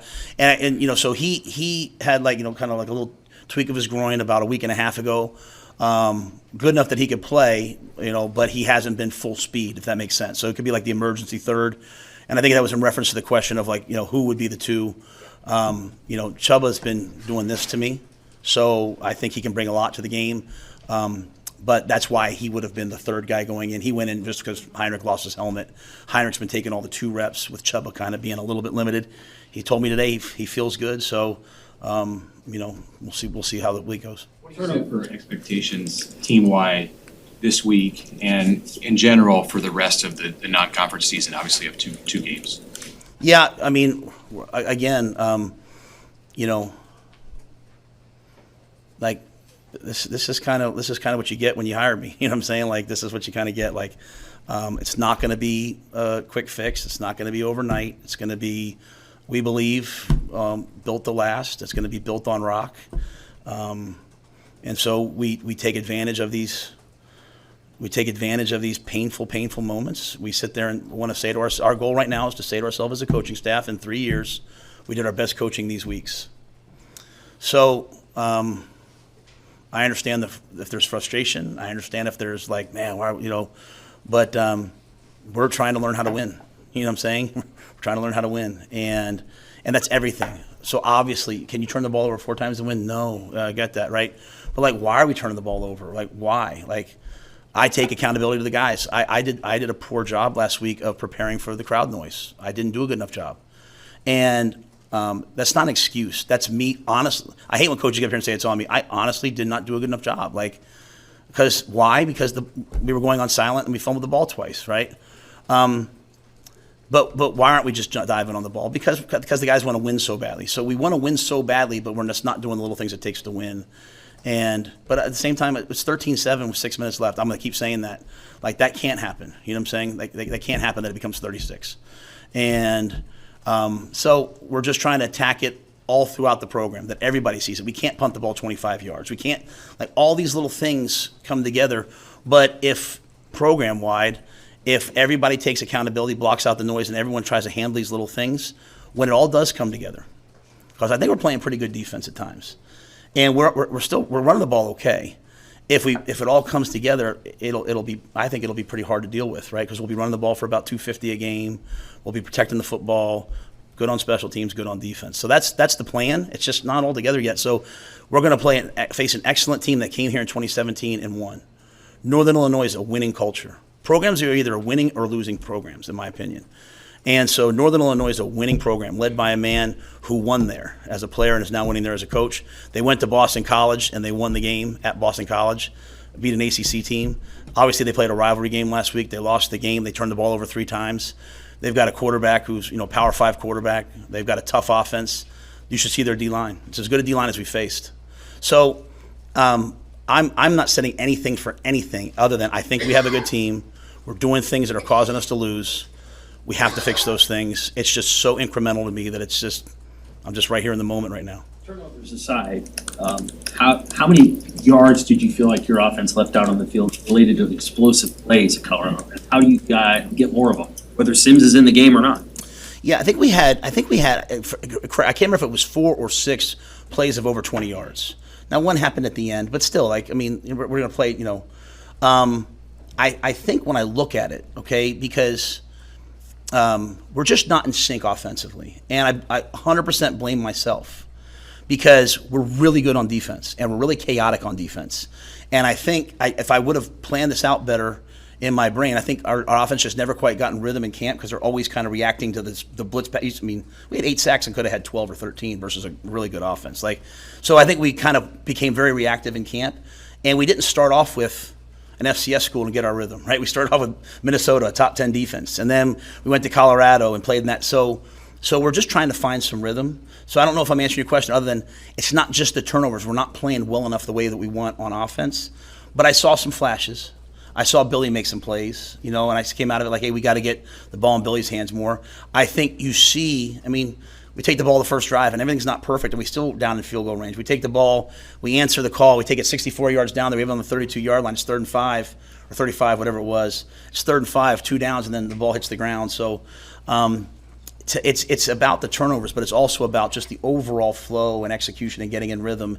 And when I say this is what you get when you hire me, not to go 0-2 hopefully, what I mean by is I'm not going to change. We're going to double down on our process. We're going to double down on what we're doing. We're not going to just be like, oh, maybe we should do this. Like, it's working in some areas. Some other areas it's slow. We're just going to keep staying with it. So I don't know if I'm answering your question, Sam. I think we could have had some more plays, but you got to stay on the field, right? You got to get some points. And I think once that happens, we'll get a little more confidence on offense. And I think you'll see the guys playing with a little more swagger. I don't want to talk too long, but I do want to say this. Along with Billy, I thought we saw Fedoni start to be a factor in the passing game. So I think we're seeing some guys kind of step up, and I just have to do a good job as the head coach of just pushing the guys through till we get to the other side of this. Obviously, the situation when Heinrich came into the game is different, but how do you evaluate the way he played on Saturday? I thought the moment wasn't too big for him. What I loved about what Heinrich did was 3 times he had a guy blitzing and hitting him in the face, and he stood in there and threw it. And that's the courage that we need. I thought he looked excellent running the football, which we knew, but I was happy to see him. Even he threw the post to Marcus, which was incomplete, but he knew where to go with the ball. So I have a lot of confidence in Heinrich. We can ask him this later this week, I assume, but is your OC confident of just throwing it over the top and receivers getting behind guys? Because there haven't been a lot of long passes. Or is Jeff confident just going over the top and trying to get a 50-50 ball? Yeah, that's a great question. Okay, we called a couple of them in this game, and they just played kind of off of us. And one, he turned and found Borkacher, and Borkacher got a first down. We called some play action plays in this game, and they pressured us and they blitzed, and the quarterback had to get outside. One, he scrambled and hit Billy. So I would say we have to be a little bit more aggressive, probably pushing the ball down the field. But at the same time, when we call them, we have to execute them a little bit better. So to me, I think several things can be true. The turnovers are one thing, and that's so obvious that we all know it. But then kind of what you're saying, some of the other explosive plays, when we're running the ball, kind of the way at times we're hit, we just need an explosive play off of that. And so, Marcus to me, it looks like he's rounding in, he didn't practice all training camp, with first the hand, then the knee. Marcus looks like he's coming around. Really would like to see Jalen and Malachi kind of come around this week. We're playing them, so it's their time to go. And but I'd like to see us be a little more aggressive in those areas. Are any of the other freshman receivers close to being in the picture, like Jaden Dobbs or? Yeah, Jaden has that broken arm, so he's back to practicing this week, but limited. You know what I'm saying? So I don't know when he'll be ready. When Jaden's ready, I think he'll play. Fleeks, I think Fleeks has really come on, and so he'll help us this week. Jeremiah Charles is coming on. We have a kid from right here at Lincoln High that walked on for us. Kenneth. I think Kenneth can help us, but they're just kind of waiting for their time, if that makes sense. Bryce Turner, those guys are waiting for their time. So Jeremiah probably the closest, but I think our receivers it's going to kind of click. I really believe that. I think again, just staying on the field and getting into a rhythm will help our offense. That you give those freshman receivers like Malachi and Jalen when they've been on the field, what kind of stuff are you looking for them to do outside of making big plays? Like, what do you need to see on film to increase their opportunities? Well, their opportunities will come based upon the week, how they prepared during the week. They're still freshmen, and they're still learning. Part of it is about being a second team receiver. Is if you really want to play, you have to kind of back up 3 positions, and so you have to really kind of know a lot, and they're just not there yet, so they're kind of backing up 1 position. We took advantage of Jalen's skill set in the first game by getting him the reverse. Didn't get anything like that called this week. But I think Jalen Lloyd can play. I think Malachi can play for us. It's just, again, if we're playing 55 snaps, they're not going to play probably a ton. We'd like to have a game where we play 70, 75, 80 snaps so we can get them on the field a little bit more. But they have to have really good weeks of practice, preparation. We take a test on Friday. That test has to be excellent. The guys that are freshmen that are playing really well, the ones that came in mid-year, like Cam Lenhard, Prince Will, those guys that came in mid-year, they went through the culture, they know everything. when you see the way they're playing, other than Riley, you see the way that they're playing, you know the process works. It's just, some of these guys are just a little later to the party at that position. Riley, four-game guy? No, Riley's going to play for us. Yeah, Riley's going to play for us. We got Sua in. To me, the way, we're going to do everything we can to win now, always. But the way you build the program to have is taking advantage of guys for 4 games at a time. So we got Sua in there a little bit this game.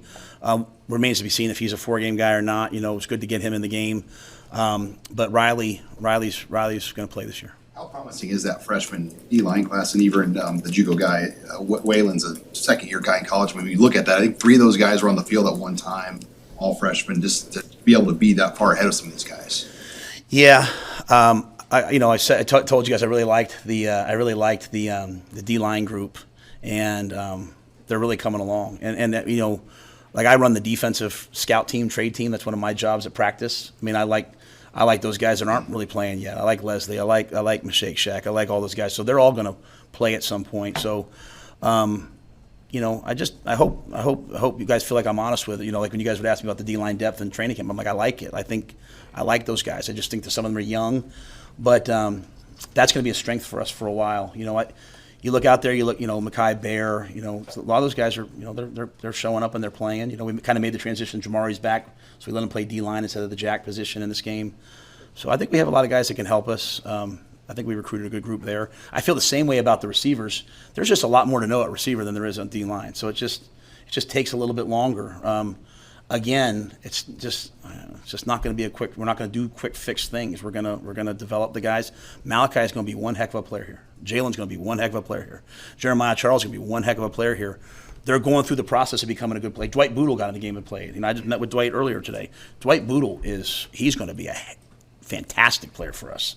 And you know what? He got in against Colorado and played a couple snaps. Like, he's going to continue to accelerate. So I think there's a lot of young players. I do want to make sure I mention one guy, if it's okay, like Kobe Bretts. Kobe Bretts got in that game, and he's coming on. So I'm excited about a lot of the young players that are playing. This was not an easy way to start. Not the record we want, but I see some things from some of those guys that tells me they're going to be really good. How tricky is it? So Matt Rhule making it pretty clear Jeff Sims is the starting quarterback, Rhule said, but can't keep turning the ball over. Of course, right now, Sims not officially cleared to play this weekend. Quarterback competition likely unfold over the course of the week during practice in Lincoln. As expected, no issues for Michigan against UNLV over the weekend, 35-7. J.J. McCarthy just about perfect again, 22 of 25. On the season, McCarthy's completing 87% of his passes, 5 touchdowns, just 7 incompletions. He has a quarterback rating of over 200 in comparison. Last year, a really good season.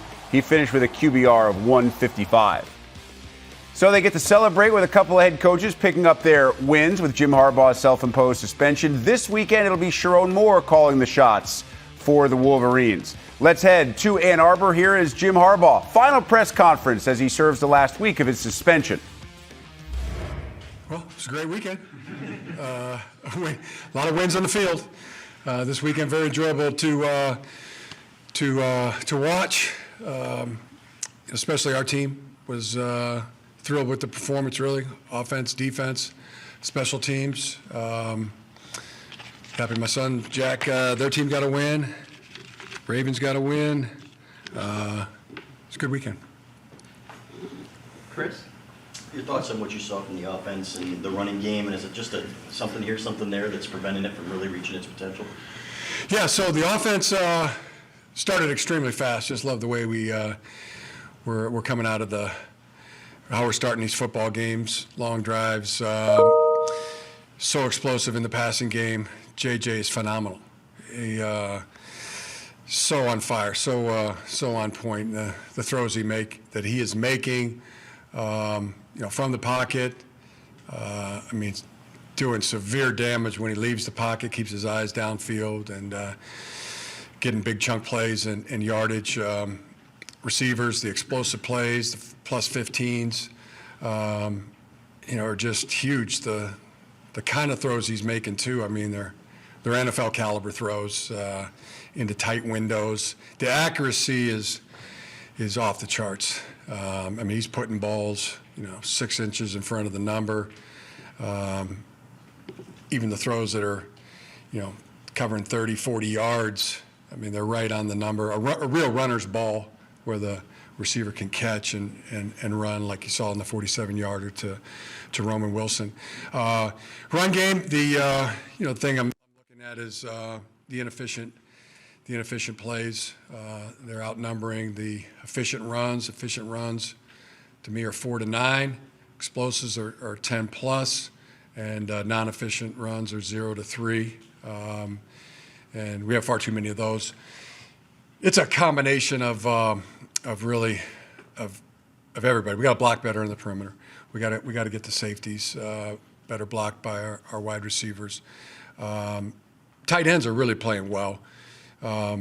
Offensive line, yeah, we're missing a guy here. It's one guy in a play. Guys are coming off the second level and making plays. And running backs, when I say a guy here, a guy there, it's a miscut here, it's a miscut there.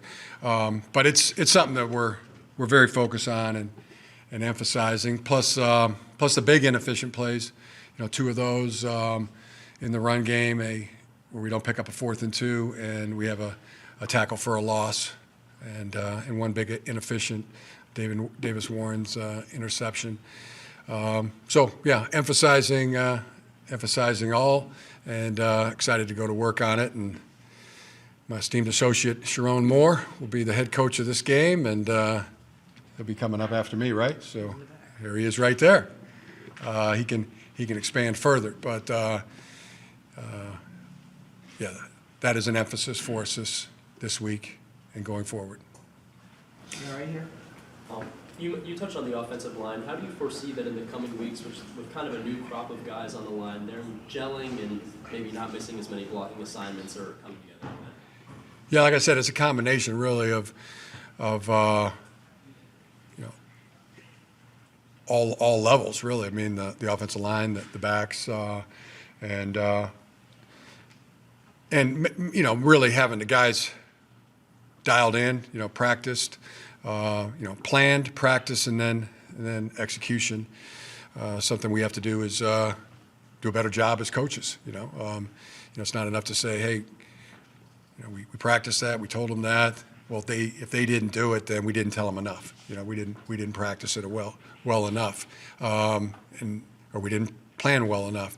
So when the plan doesn't go the way you want, you come back and reassess the plan, and that's what we're doing. So it's an emphasis, and we're excited to attack it. On the left, Isaiah. 2 guys that maybe weren't expected to be thrust into action at this early, Keon Sabb, Keyshawn Harris. Why have they been able to come in and kind of assert themselves and be able to be that next man up? And what have you seen from each of them in their ascension from Keon from last year to this year, and is Keyshawn going from walk-on to former walk-on? Keyshawn and Keon definitely are playing great. So is Quentin Johnson. Those 3, and with Will Johnson been limited, and Makari Page, Rod Moore, all limited. Those 3 have stepped up and stepped up in a big way, along with Mikey Sammers still. The defense is playing great, fast, physical, no explosive plays whatsoever in the ball game. The entire front 7 is, and anybody that participated in the front 7 is really playing great, and so did the secondary. When you really look at the game, we were doing a lot of fire zone concepts, which doesn't always lend itself to tight coverage or man coverage, but we were still good. We were still close. We tackled well in the secondary, and we got home a lot in terms of sacks and playing in their backfield. But that kind of coverage lends itself to be a little bit softer in coverage. But I thought our guys were tight, as tight as they could be. Keyshawn Harris, playing really good. Keon Sabb's playing really good. Quentin Johnson's playing really good. I mean, they're playing really right up there with starter level. So, and they're playing starter level. And the amount of young guys too that are watching the game, and it bodes well for us when I see every guy back there's a true freshman, and DJ Waller had 16 plays, 3 tackles. Really good to see him take the coaching that he got this past week from Coach Klink, and it was directly directed at the tackling. And Coach Klink, I mean, he's just a straight shooter. I mean, he doesn't mince the words. He doesn't mix them up, and just told it straight up to DJ. And DJ didn't go sulk, or he just came back and produced. So I was super excited that we made him our freshman of the week based on the way he played. And Cam Calhoun and Jair Hill, just great to see those young guys back there getting that experience. The same can be said in special teams. That was really good, really solid. We played on teams. Great game to learn from. We had so many different guys playing so many different positions. I mean, so many reps. Cam Brandt got 11 reps in there. Caden Colasar was our special teams MVP. But there's a lot of good tape to look at from the special teams perspective as well. On the left, Ryan. Jim, it looks like you were on the chains at Jack's game on Yeah. Saturday. How did that photo come about, and what was that experience like? It was good. It's like you go to the games and you got to ask the parents to do something, do some kind of job. Last week was a Friday game, and we were responsible for the Gatorade and some of the snacks. And this week they needed somebody on the chains. So it was good. Got to get right close to the field and watch the game. And it was our team needed a win, and they played really well. We got a young star in Evan Kaji, number 24, and my son Jack played good. It's just they do a great job. The Ann Arbor Saints coaching, fun to watch the practices. They do a really good job training the guys, and we've lost a couple close ones, and this week we broke through with a big win. So it was neat to see the kids' enthusiasm for that and confidence as they left the field, and makes them want to come back, makes them like football. It was cool to be a part of. And how did you watch the Michigan game last night? I watched that at home. Johnny, my 6-year-old, and Katie, my 12-year-old, and I, we watched the game from the TV. Got the front lawn cut pregame, and then got the back lawn cut after the game was over. So good productive day. It was good. Sandwiches? I think we forgot to eat. I forgot to feed them. Oh, no, we did at halftime. We went to McDonald's. Halftime, we went to the McDonald's on Washington. What position does Jack play? Jack plays quarterback, tight end, and middle linebacker. Silver lining there. That was cool to watch him. Alejandro. Jim, in fall camp, you'd mentioned that you'd be employing the Michigan method at the tackle positions with Ladarius and Trente. Yeah. It didn't seem like they got that much run last week. Is the expectation they'll get more this week? Yeah, I mean, Carson's really done a great job. Miles Hitton's, done a good job, really kind of at right tackle. The one we're still evaluating is the backup quarterback, and we made a mistake. Coach Hart put in Davis Warren ahead of Denegal. This week you'll see it'll be JJ, and if we go to a backup quarterback, it'll be Jaden Denegal and Alex Orji. So want to get all those guys looked at in game action. Hopefully in this next game, but if not, it'll have to carry into the next one. But that was I love two things about that. That situation. I mean, we practiced it, we planned it, we practiced it, and then we got to go execute it. And two great things was the way Jaden Denegal handled it. I mean, his poise in that situation, I could see it on TV. JJ was talking to him, and then right after the game, Mike Hart, really proud of him. He took responsibility, and just great learning lesson. Coaches, we got to hold ourselves accountable to the same thing. I mean, we plan, we prepare, we practice. We go execute, and good learning experience for all. I mean, stick to the plan, and so for all of us, that's that's a good one. But yeah, where it stands right now, still to be determined. Who that backup quarterback is. On the left, Aaron? Jim, it's only been 2 weeks, but why do you think the play-action game has been so successful for your team?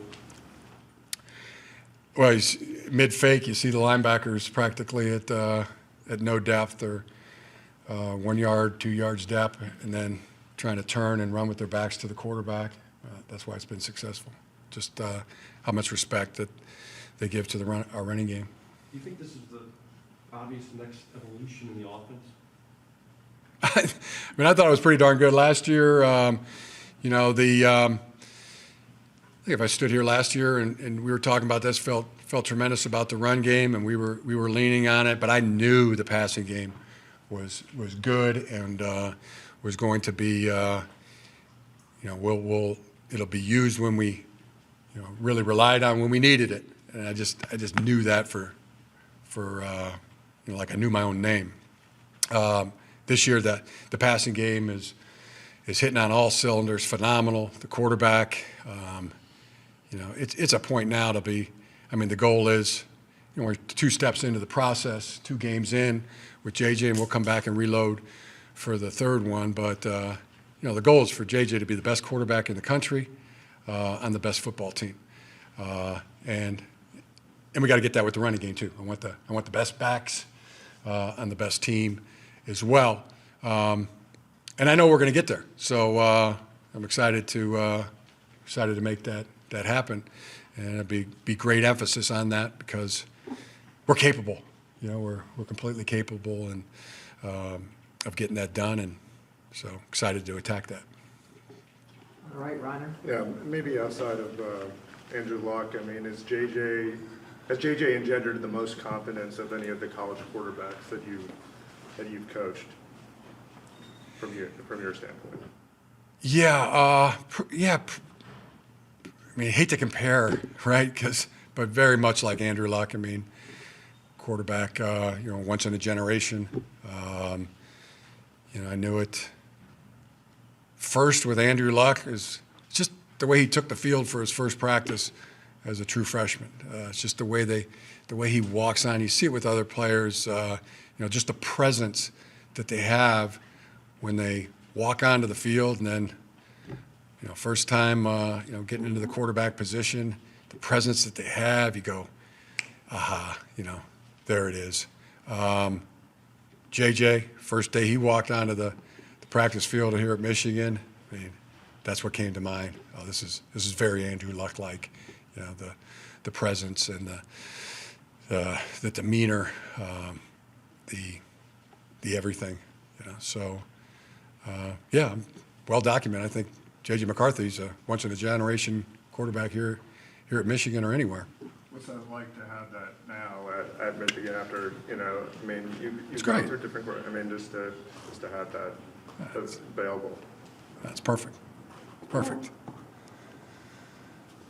Based on coming in his freshman year to now, when it comes to the change of his leadership, what's the one thing you noticed that the growth with that? JJ's leadership? It's always been in a lot of ways. I mean, he's an igniter. He sets the tone, no matter what he's doing with his energy. It's always by example. It's always infectious. It's always encouraging, and the thing that stands out the most is he's about the team. He's never comes off about himself, and he's willing to do anything for anybody on the entire team. I mean, no matter what, I don't know how it works in other businesses, but in football, what your antenna, always tries to pick up, or always the first thing it tries to pick up, what's in another man's heart? Is he about us, or is he about himself? And human beings got really good antenna for that. They say a dog has really good antenna. Is the person gonna feed him? Gonna be nice to him? Gonna treat him well? Not treat him well? I mean, dogs are really good at that. Human beings are about 900 times better at picking that up than a dog. And JJ's he's that kind of guy. I mean, it's he will take others and he'll raise them up and lower himself to raise a teammate up, as opposed to the guy who pushes other people down and raises themselves up. And I truly believe when it comes to leadership for a quarterback, that's the secret, And guys, every guy knows. Everybody guys on the team knows what's in JJ's heart. He's not about himself. He's about the team. All right, Larry. Jim, did you see on film that when Jack came up off his injury, that JJ was the first player out to get him, which was about 60 yards away? And what does that say about him? It's what we always see. JJ, he's a great teammate. I mean, he hugs everybody. Tell you a story. When I was recruiting Hayden Moore in home visit, wanted to go over with him the application process and the dates to file that application. And Coach, we already got them filed. They're all done. They've been submitted. Well, let's talk about this. Let's talk about the scholarship. Coach, we understand everything about the scholarship. All right, well, here's where he's going to live. He's going to live over here in either South Quad or East Quad or West Quad. It's going to be a block from the coach. We know it's a block from the courses at Angel Hall, 3.5 blocks from Schembeckler Hall. You guys know everything. Well, we got an older son, and we've been through this process. So there was really nothing that I could tell them about the process. But I did say, well, I got a question. Hayden, why Michigan? And Hayden said, it's how you treat the walk-ons, Coach. And I go, tell me about that. And he goes, well, some schools, they don't treat the walk-ons as well, and they're kind of treated as second-class citizens. But at Michigan, you don't know who the walk-ons are or the scholarship players are. They eat together, hang out together, they live together. You don't know who's a walk-on or who's a scholarship player. And JJ hugs everybody. That's what he said. So, and that's the fact. JJ is for everybody, hugs everybody, and I just thought that was real profound. A real look into the entire attitude of the squad and the players we coach. I mean, just great guys. And JJ there's none better. I mean, he's great. He's a tremendous worker. By example, for the team. It's infectious. It rubs off. We got probably 70 other guys just like JJ in that regard. But really makes it a pleasure to be their coach. It's darn near a walk in the park to coach these guys. Mark? Bowling Green, Scott Loeffler, head coach, former Michigan quarterback like yourself. Do you have much relationship with Scott because of that common background? And obviously, BG's a special place for the Harbaugh family. Oh, yeah. Affirmative and affirmative. Both. I've always been friends with Scott, and we keep in touch and text and talk sometimes. And he's doing a heck of a job there. Their throwing game is really impressive. Studying their defense right now, but I mean, we need to look at their offense too, because they do some of their pass concepts are just dynamite, and in their run game, very similar to ours. A lot of gap scheme, a lot of nuances that they have to it. Just really impressed with their offensive structure, and he's got them on the move now.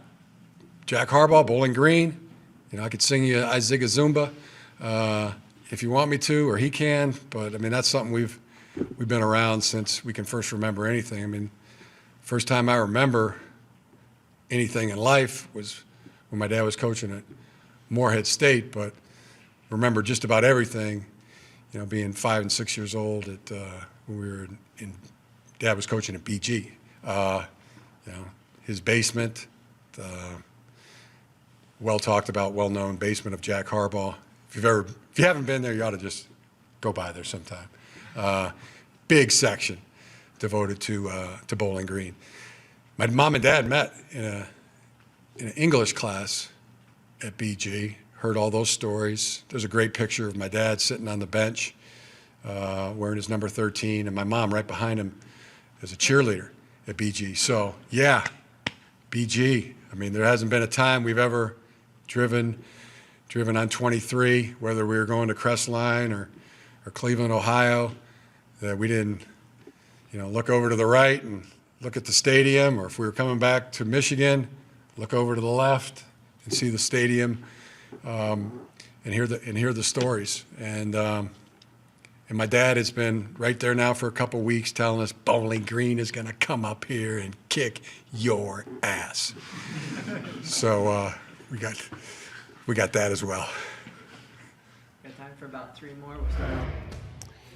Well, Jim Harbaugh has been 2-0 while watching from various locations. It was with Sharon Moore in week 1. In week 2, he said his Saturday included chain gang duties at his son's football game, cutting the front grass, watching the game, hitting McDonald's at halftime, no word on what he ordered, and then going to cut the back grass after the game.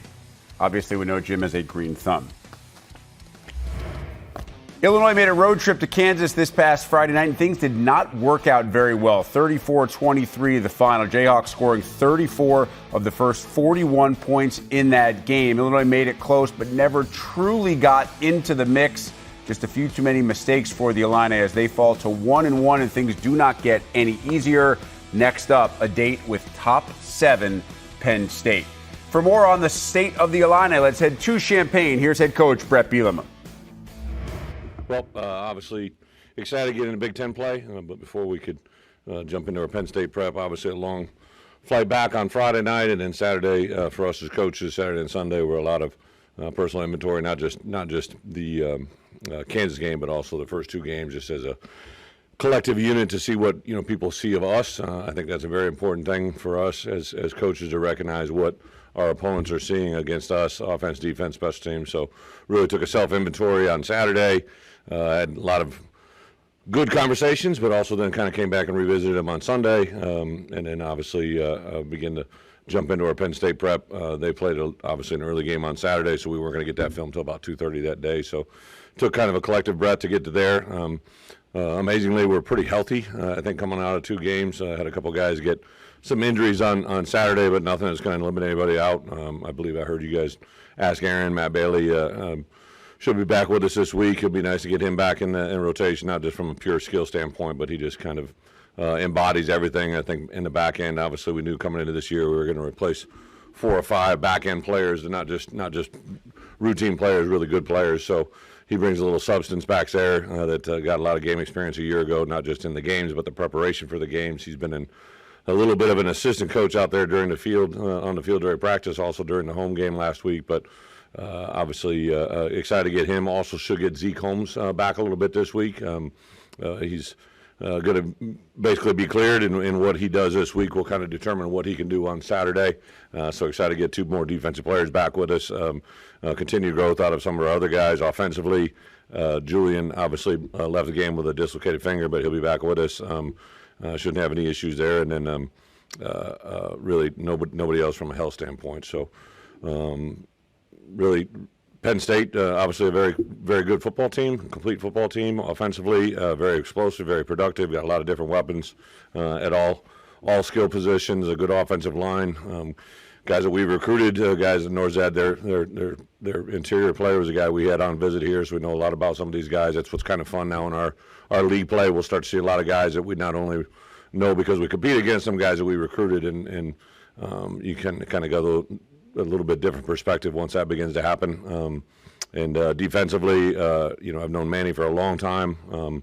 I don't believe we've ever crossed paths actually on the field, but tremendous respect for him as a coordinator and what he does, and they bring a lot of different looks, a lot of different pressures. So tremendous challenge. And special teams, they have transitioned a little bit since we were there last time. So some new phases, even though it's a game just 2 years ago, it's a completely different script for us, basically in game planning. So with that, open up for questions. Aaron had mentioned it's been a challenging few days. What's been challenging about it in secondary? One of the things we commonly talk about in our program, it's one of the best things that can happen is you grow a lot from difficult conversations, right? And obviously when you have things that you need to correct and things that need to be done, those conversations aren't as easy as when they are very successful, right? So, for Aaron, for the defensive staff, for the offensive staff, really just to go back, revisit so that we can move forward is never easy.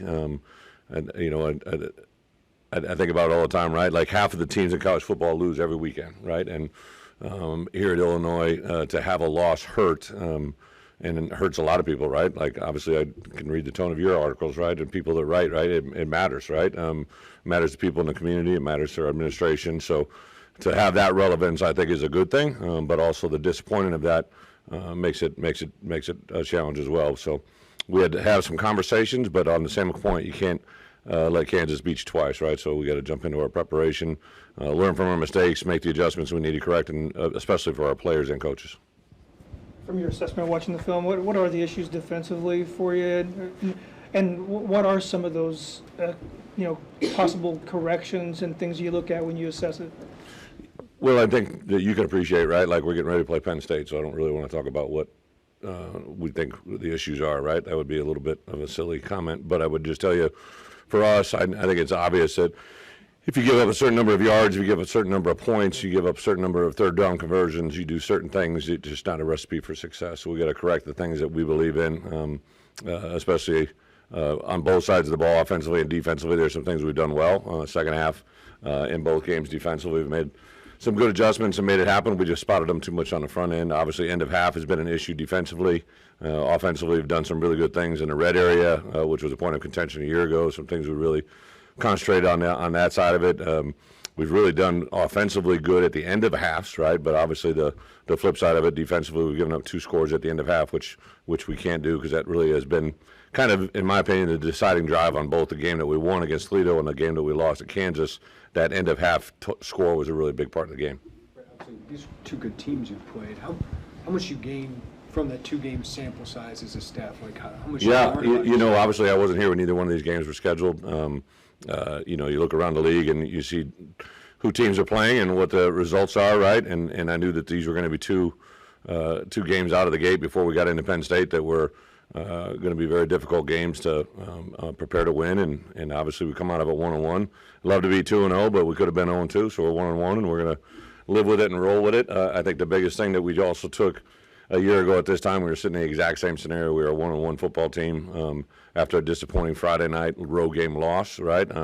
And so there's a little bit of a rewrite of that, although completely different season scripts and all that goes into it. But it's not like we haven't been here before. I believe Penn State is ranked 7th, which is exactly what they were ranked last time we were playing them. So there's a lot of commonalities that we've seen before, right? And I think the dreams and aspirations of our room haven't changed just because of the results of one game.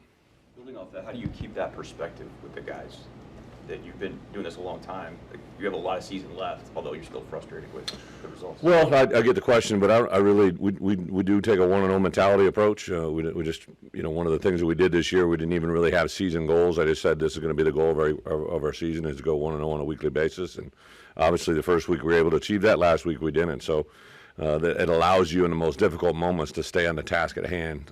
So we have 12 opportunities to prepare a game week preparation and execution to see where we get on game day, and I think that's really a way to kind of keep the guys moving forward and not have them dwell too much on the past. I would tell you as coaches, what I've learned in 15 years as head coach, 30 years in this business, coaches take it a lot harder than players, just because it just stays with you a little bit longer. Players got a million different things. I'm not saying it affects them. It definitely affects us.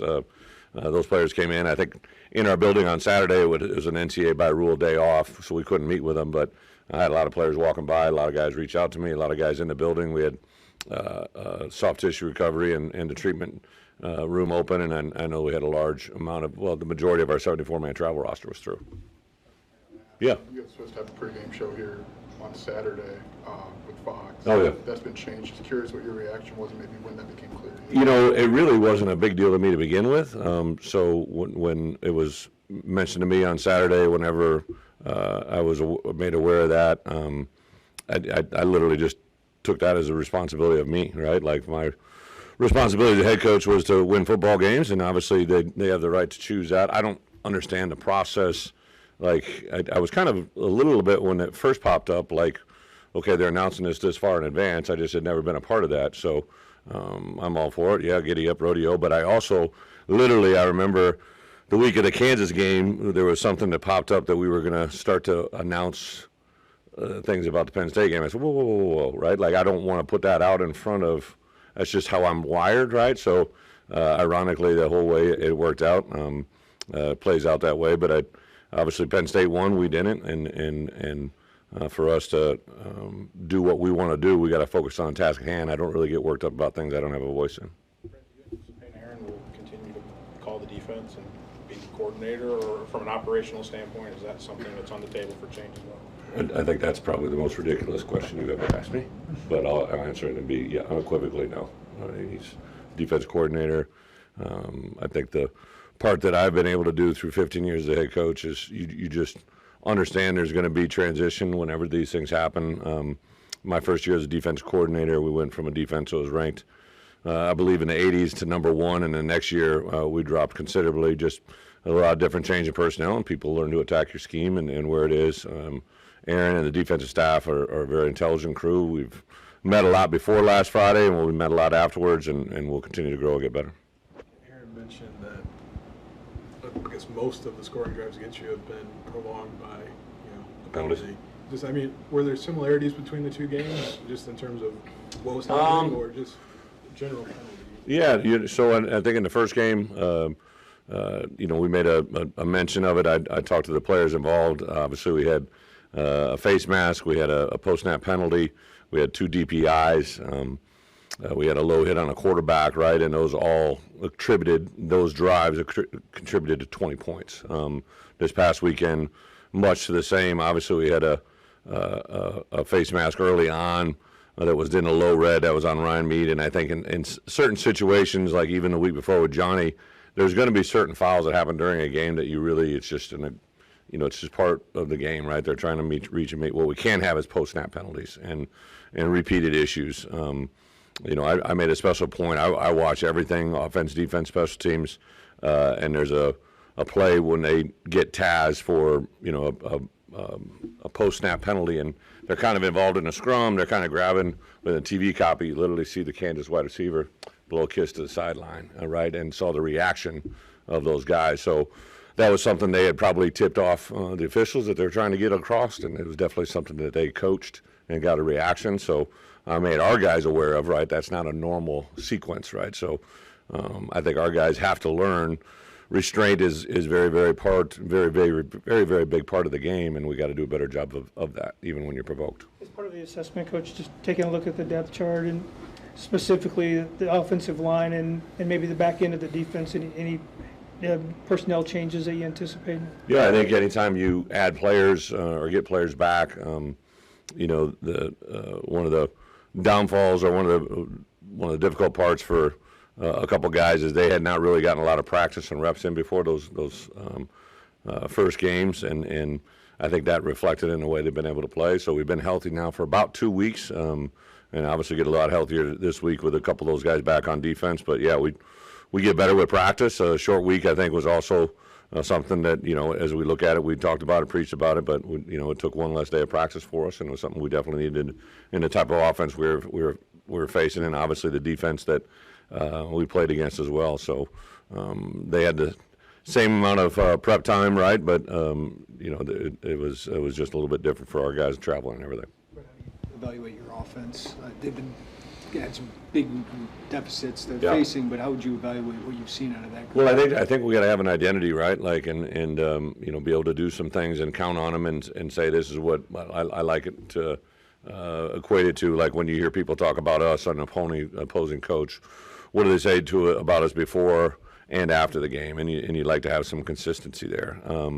Obviously, 2 opponents we haven't played and 2 new season opponents, but Luke is obviously a very talented quarterback who's got a very good skill set. I mean, take a third and long and convert it into a touchdown and really not get touched, right? Just goes, they were bracketing Isaiah out to the field, which he's going to get. He's a very good receiver. They were going man coverage across the rest, and they had a middle post safety that Pat Bryant came in and gave a nudge, and that's all Luke needed. And went from a third and long to a touchdown. When you have that on tape, that's a very good thing. So I think that's part of an identity that we haven't really had since I've been here, and that's a different. So we're a different offense.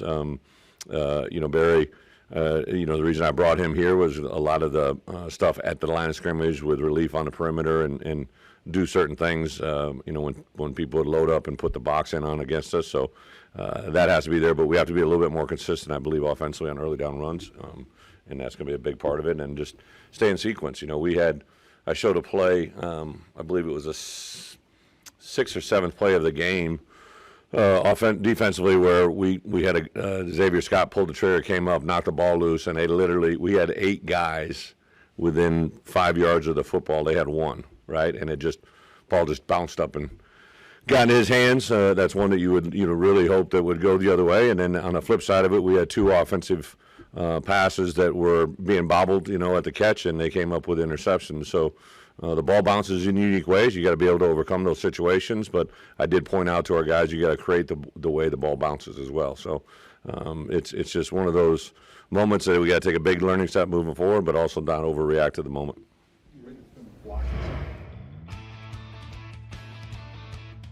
And at the moment, Bielema and the Illini 1-1. Bret said he knew these were going to be 2 very difficult teams. First Toledo and then Kansas coming out of the gate. They're going to have to live with that. They're going to have to roll with it. Bielema pointed out they were in the same scenario last year, some commonalities. But remember, the Week 2 loss last year was a conference loss to Indiana. Northwestern picked up its first win of the post-Pat Fitzgerald era on Saturday. Wildcats scored the final 31 points of the game and beating UTEP 38-7. Certainly an emotional afternoon for David Braun as the Wildcat head coach picks up his first win at any level as head coach. Of course, was hired as the DC, ended up being the interim, and now it is a road trip to Duke. 2 roadies in the first 3 games for Northwestern. Doesn't get much easier when you look at the start of the Big Ten schedule. Home against Minnesota and home against Penn State. But for now, David Braun and the Cats still enjoying everything that goes along with their first win of the season. Here is Braun from Evanston. Exciting Saturday for the team.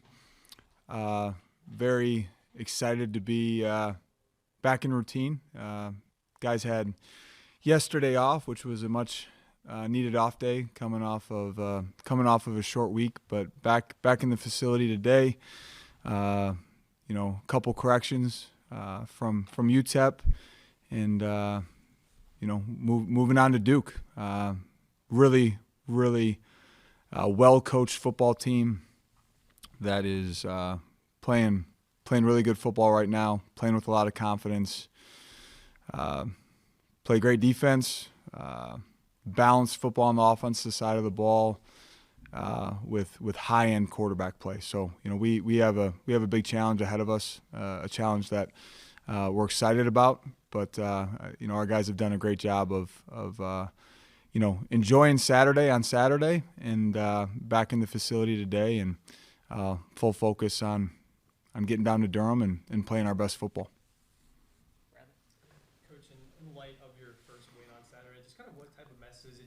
From people close to you around the coaching circles? Was there anybody who really stood out in reaching out to you? Yeah, it was humbling in a lot of ways. I think the thing that blew me away most was just the continued support from our parents of our players, people within the greater Northwestern community, whether that be alumni, other head coaches, just those that have been alongside us every step of the way. And to have the opportunity to do it so close to home. Kristen and I had a lot of family in town for the game.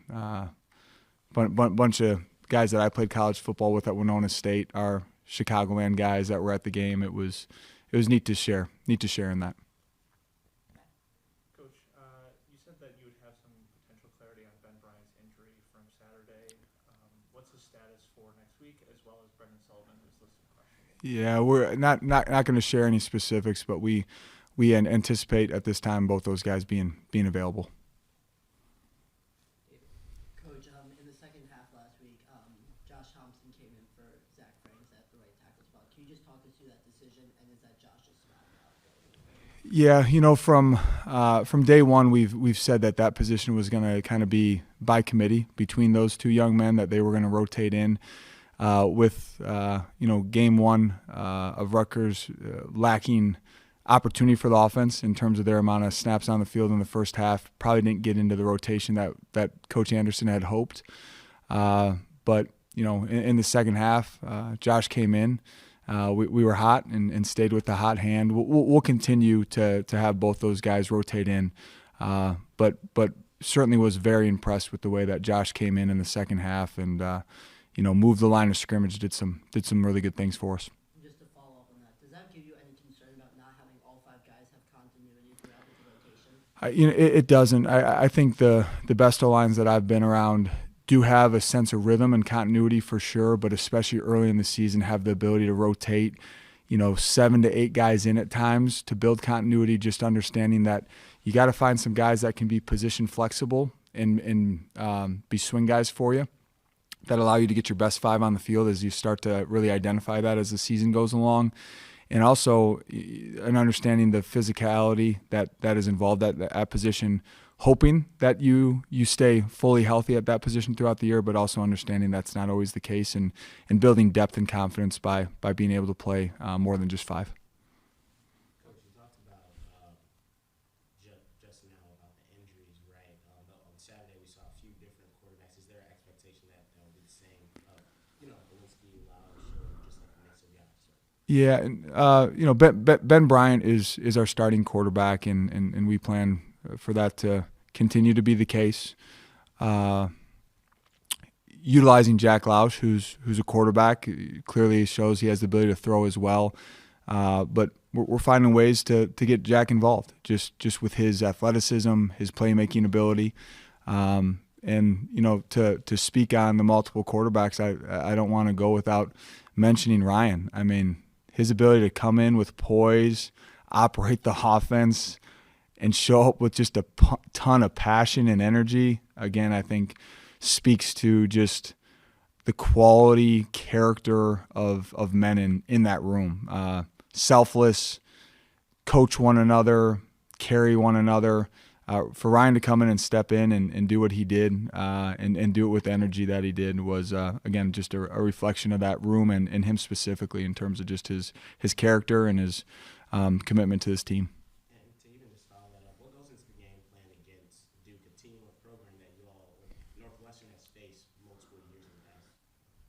Yeah, there's a lot of crossover. I mean, there's multiple guys, on that Duke staff that spent time here at Northwestern, that have relationships with guys on our staff that understand, the way that, we see the game of football and coach the game of football. So there's a little bit of a chess match going on in that regard.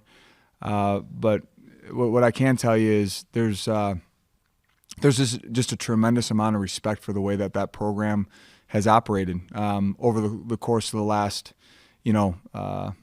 decade. During Coach Cutcliffe and now with the new staff and what they've been able to do last year and into this year, it's impressive. They've built a good foundation. They're climbing right now. They're playing at a really high level in all 3 phases.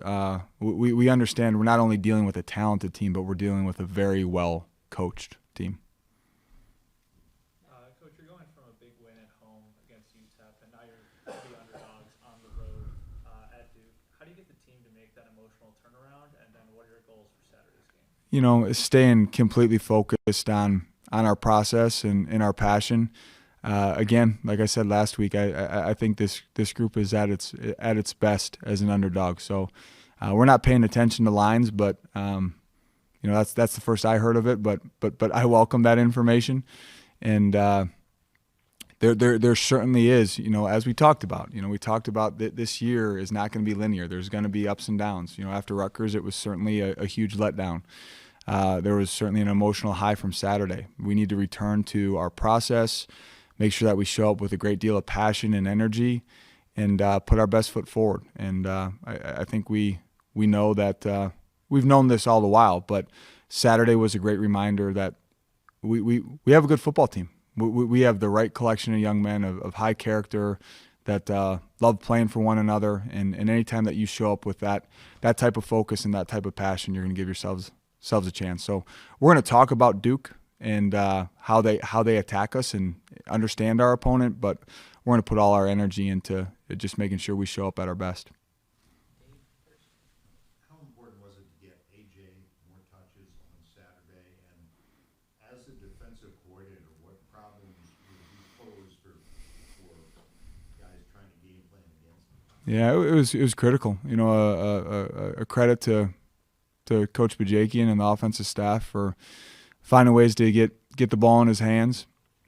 I think AJ poses, you know, issues for a lot of reasons. I mean, it's things that, you know, when we're in fall camp and you know, we're not going off a script, we're truly calling offense and defense. It's something that, you know, I certainly had to be aware of what calls we were going to be in with AJ on the field. I think it's just his versatility that makes him so difficult to defend. You know, his ability to line up in the backfield, his ability to receive the ball, you know, on fly sweeps and jet motions, his ability to line up at slot receiver. You don't know where he's going to line up and where he's going to end up. I'm excited to see how you know, our offensive staff continues to find ways to utilize him, and we're excited to get him going in the special teams game as well. Coach, both games so far, your defense has given up an opening drive touchdown. How do you start faster on that side of football? That's a great question. If you have any suggestions for me, I'm open to them. No, I think you know, what you've seen out of our group is poise and an ability to settle in. I think you see a group that is very hungry and almost is walking into games, you know, with this expectation of being perfect. And we all know that the game isn't played that way. It's you strive for perfection, but it's fleeting. You're never going to find that. I think it just comes down to this group collectively, all 11 on the field, maturing from a standpoint of not trying to make every play, just doing our job and being very disciplined with where our eyes need to be. You know, some of the issues that we've seen are guys that are putting their eyes where they don't belong because they want to be involved on everything. And at the end of the day, we just need to focus on doing our job and being disciplined with our eyes. Coach, Jack Lausch was a huge spark for the team with the first touchdown of the game and then a big run in the second half. How does the team plan to utilize him going forward? And then what does it mean to you to see a sophomore contribute at that level, given that in the traditional quarterback depth chart it seems like he might be fourth string? Yeah. The details and specifics, I'll leave that to the offensive staff. What I can tell you is he's a young man that there's been consistent conversations from myself to the rest of our staff that, you know, he's a young man that needs to be on the field. He just does. As you saw, he's got the ability to do some things that, you know, can really change the math for a defense, and you know, pretty neat to see a young man of his age, his youth, you know, Southside Chicago guy that again, you know, if you were around for winter workouts, you would point to that young man and say, man, that guy. Be interesting to see how much Lausch is used against Duke. As Braun pointed out, a lot of crossover, multiple guys on the Blue Devil staff that spent time in Evanston that have relationships with Northwestern coaches. So there will certainly be a little bit of a chess match. Tremendous amount of respect from the Northwestern staff to that Duke staff. So that wraps up our Monday coverage. Coming up on Tuesday, you'll hear from Ryan Day, Michael Loxley, James Franklin, Kirk Ferentz. And we want to point out that Harlan Barnett, the newly named interim head coach at Michigan State, will host a press conference on Tuesday as the Spartans get ready for a really tough opponent with Washington in town this weekend.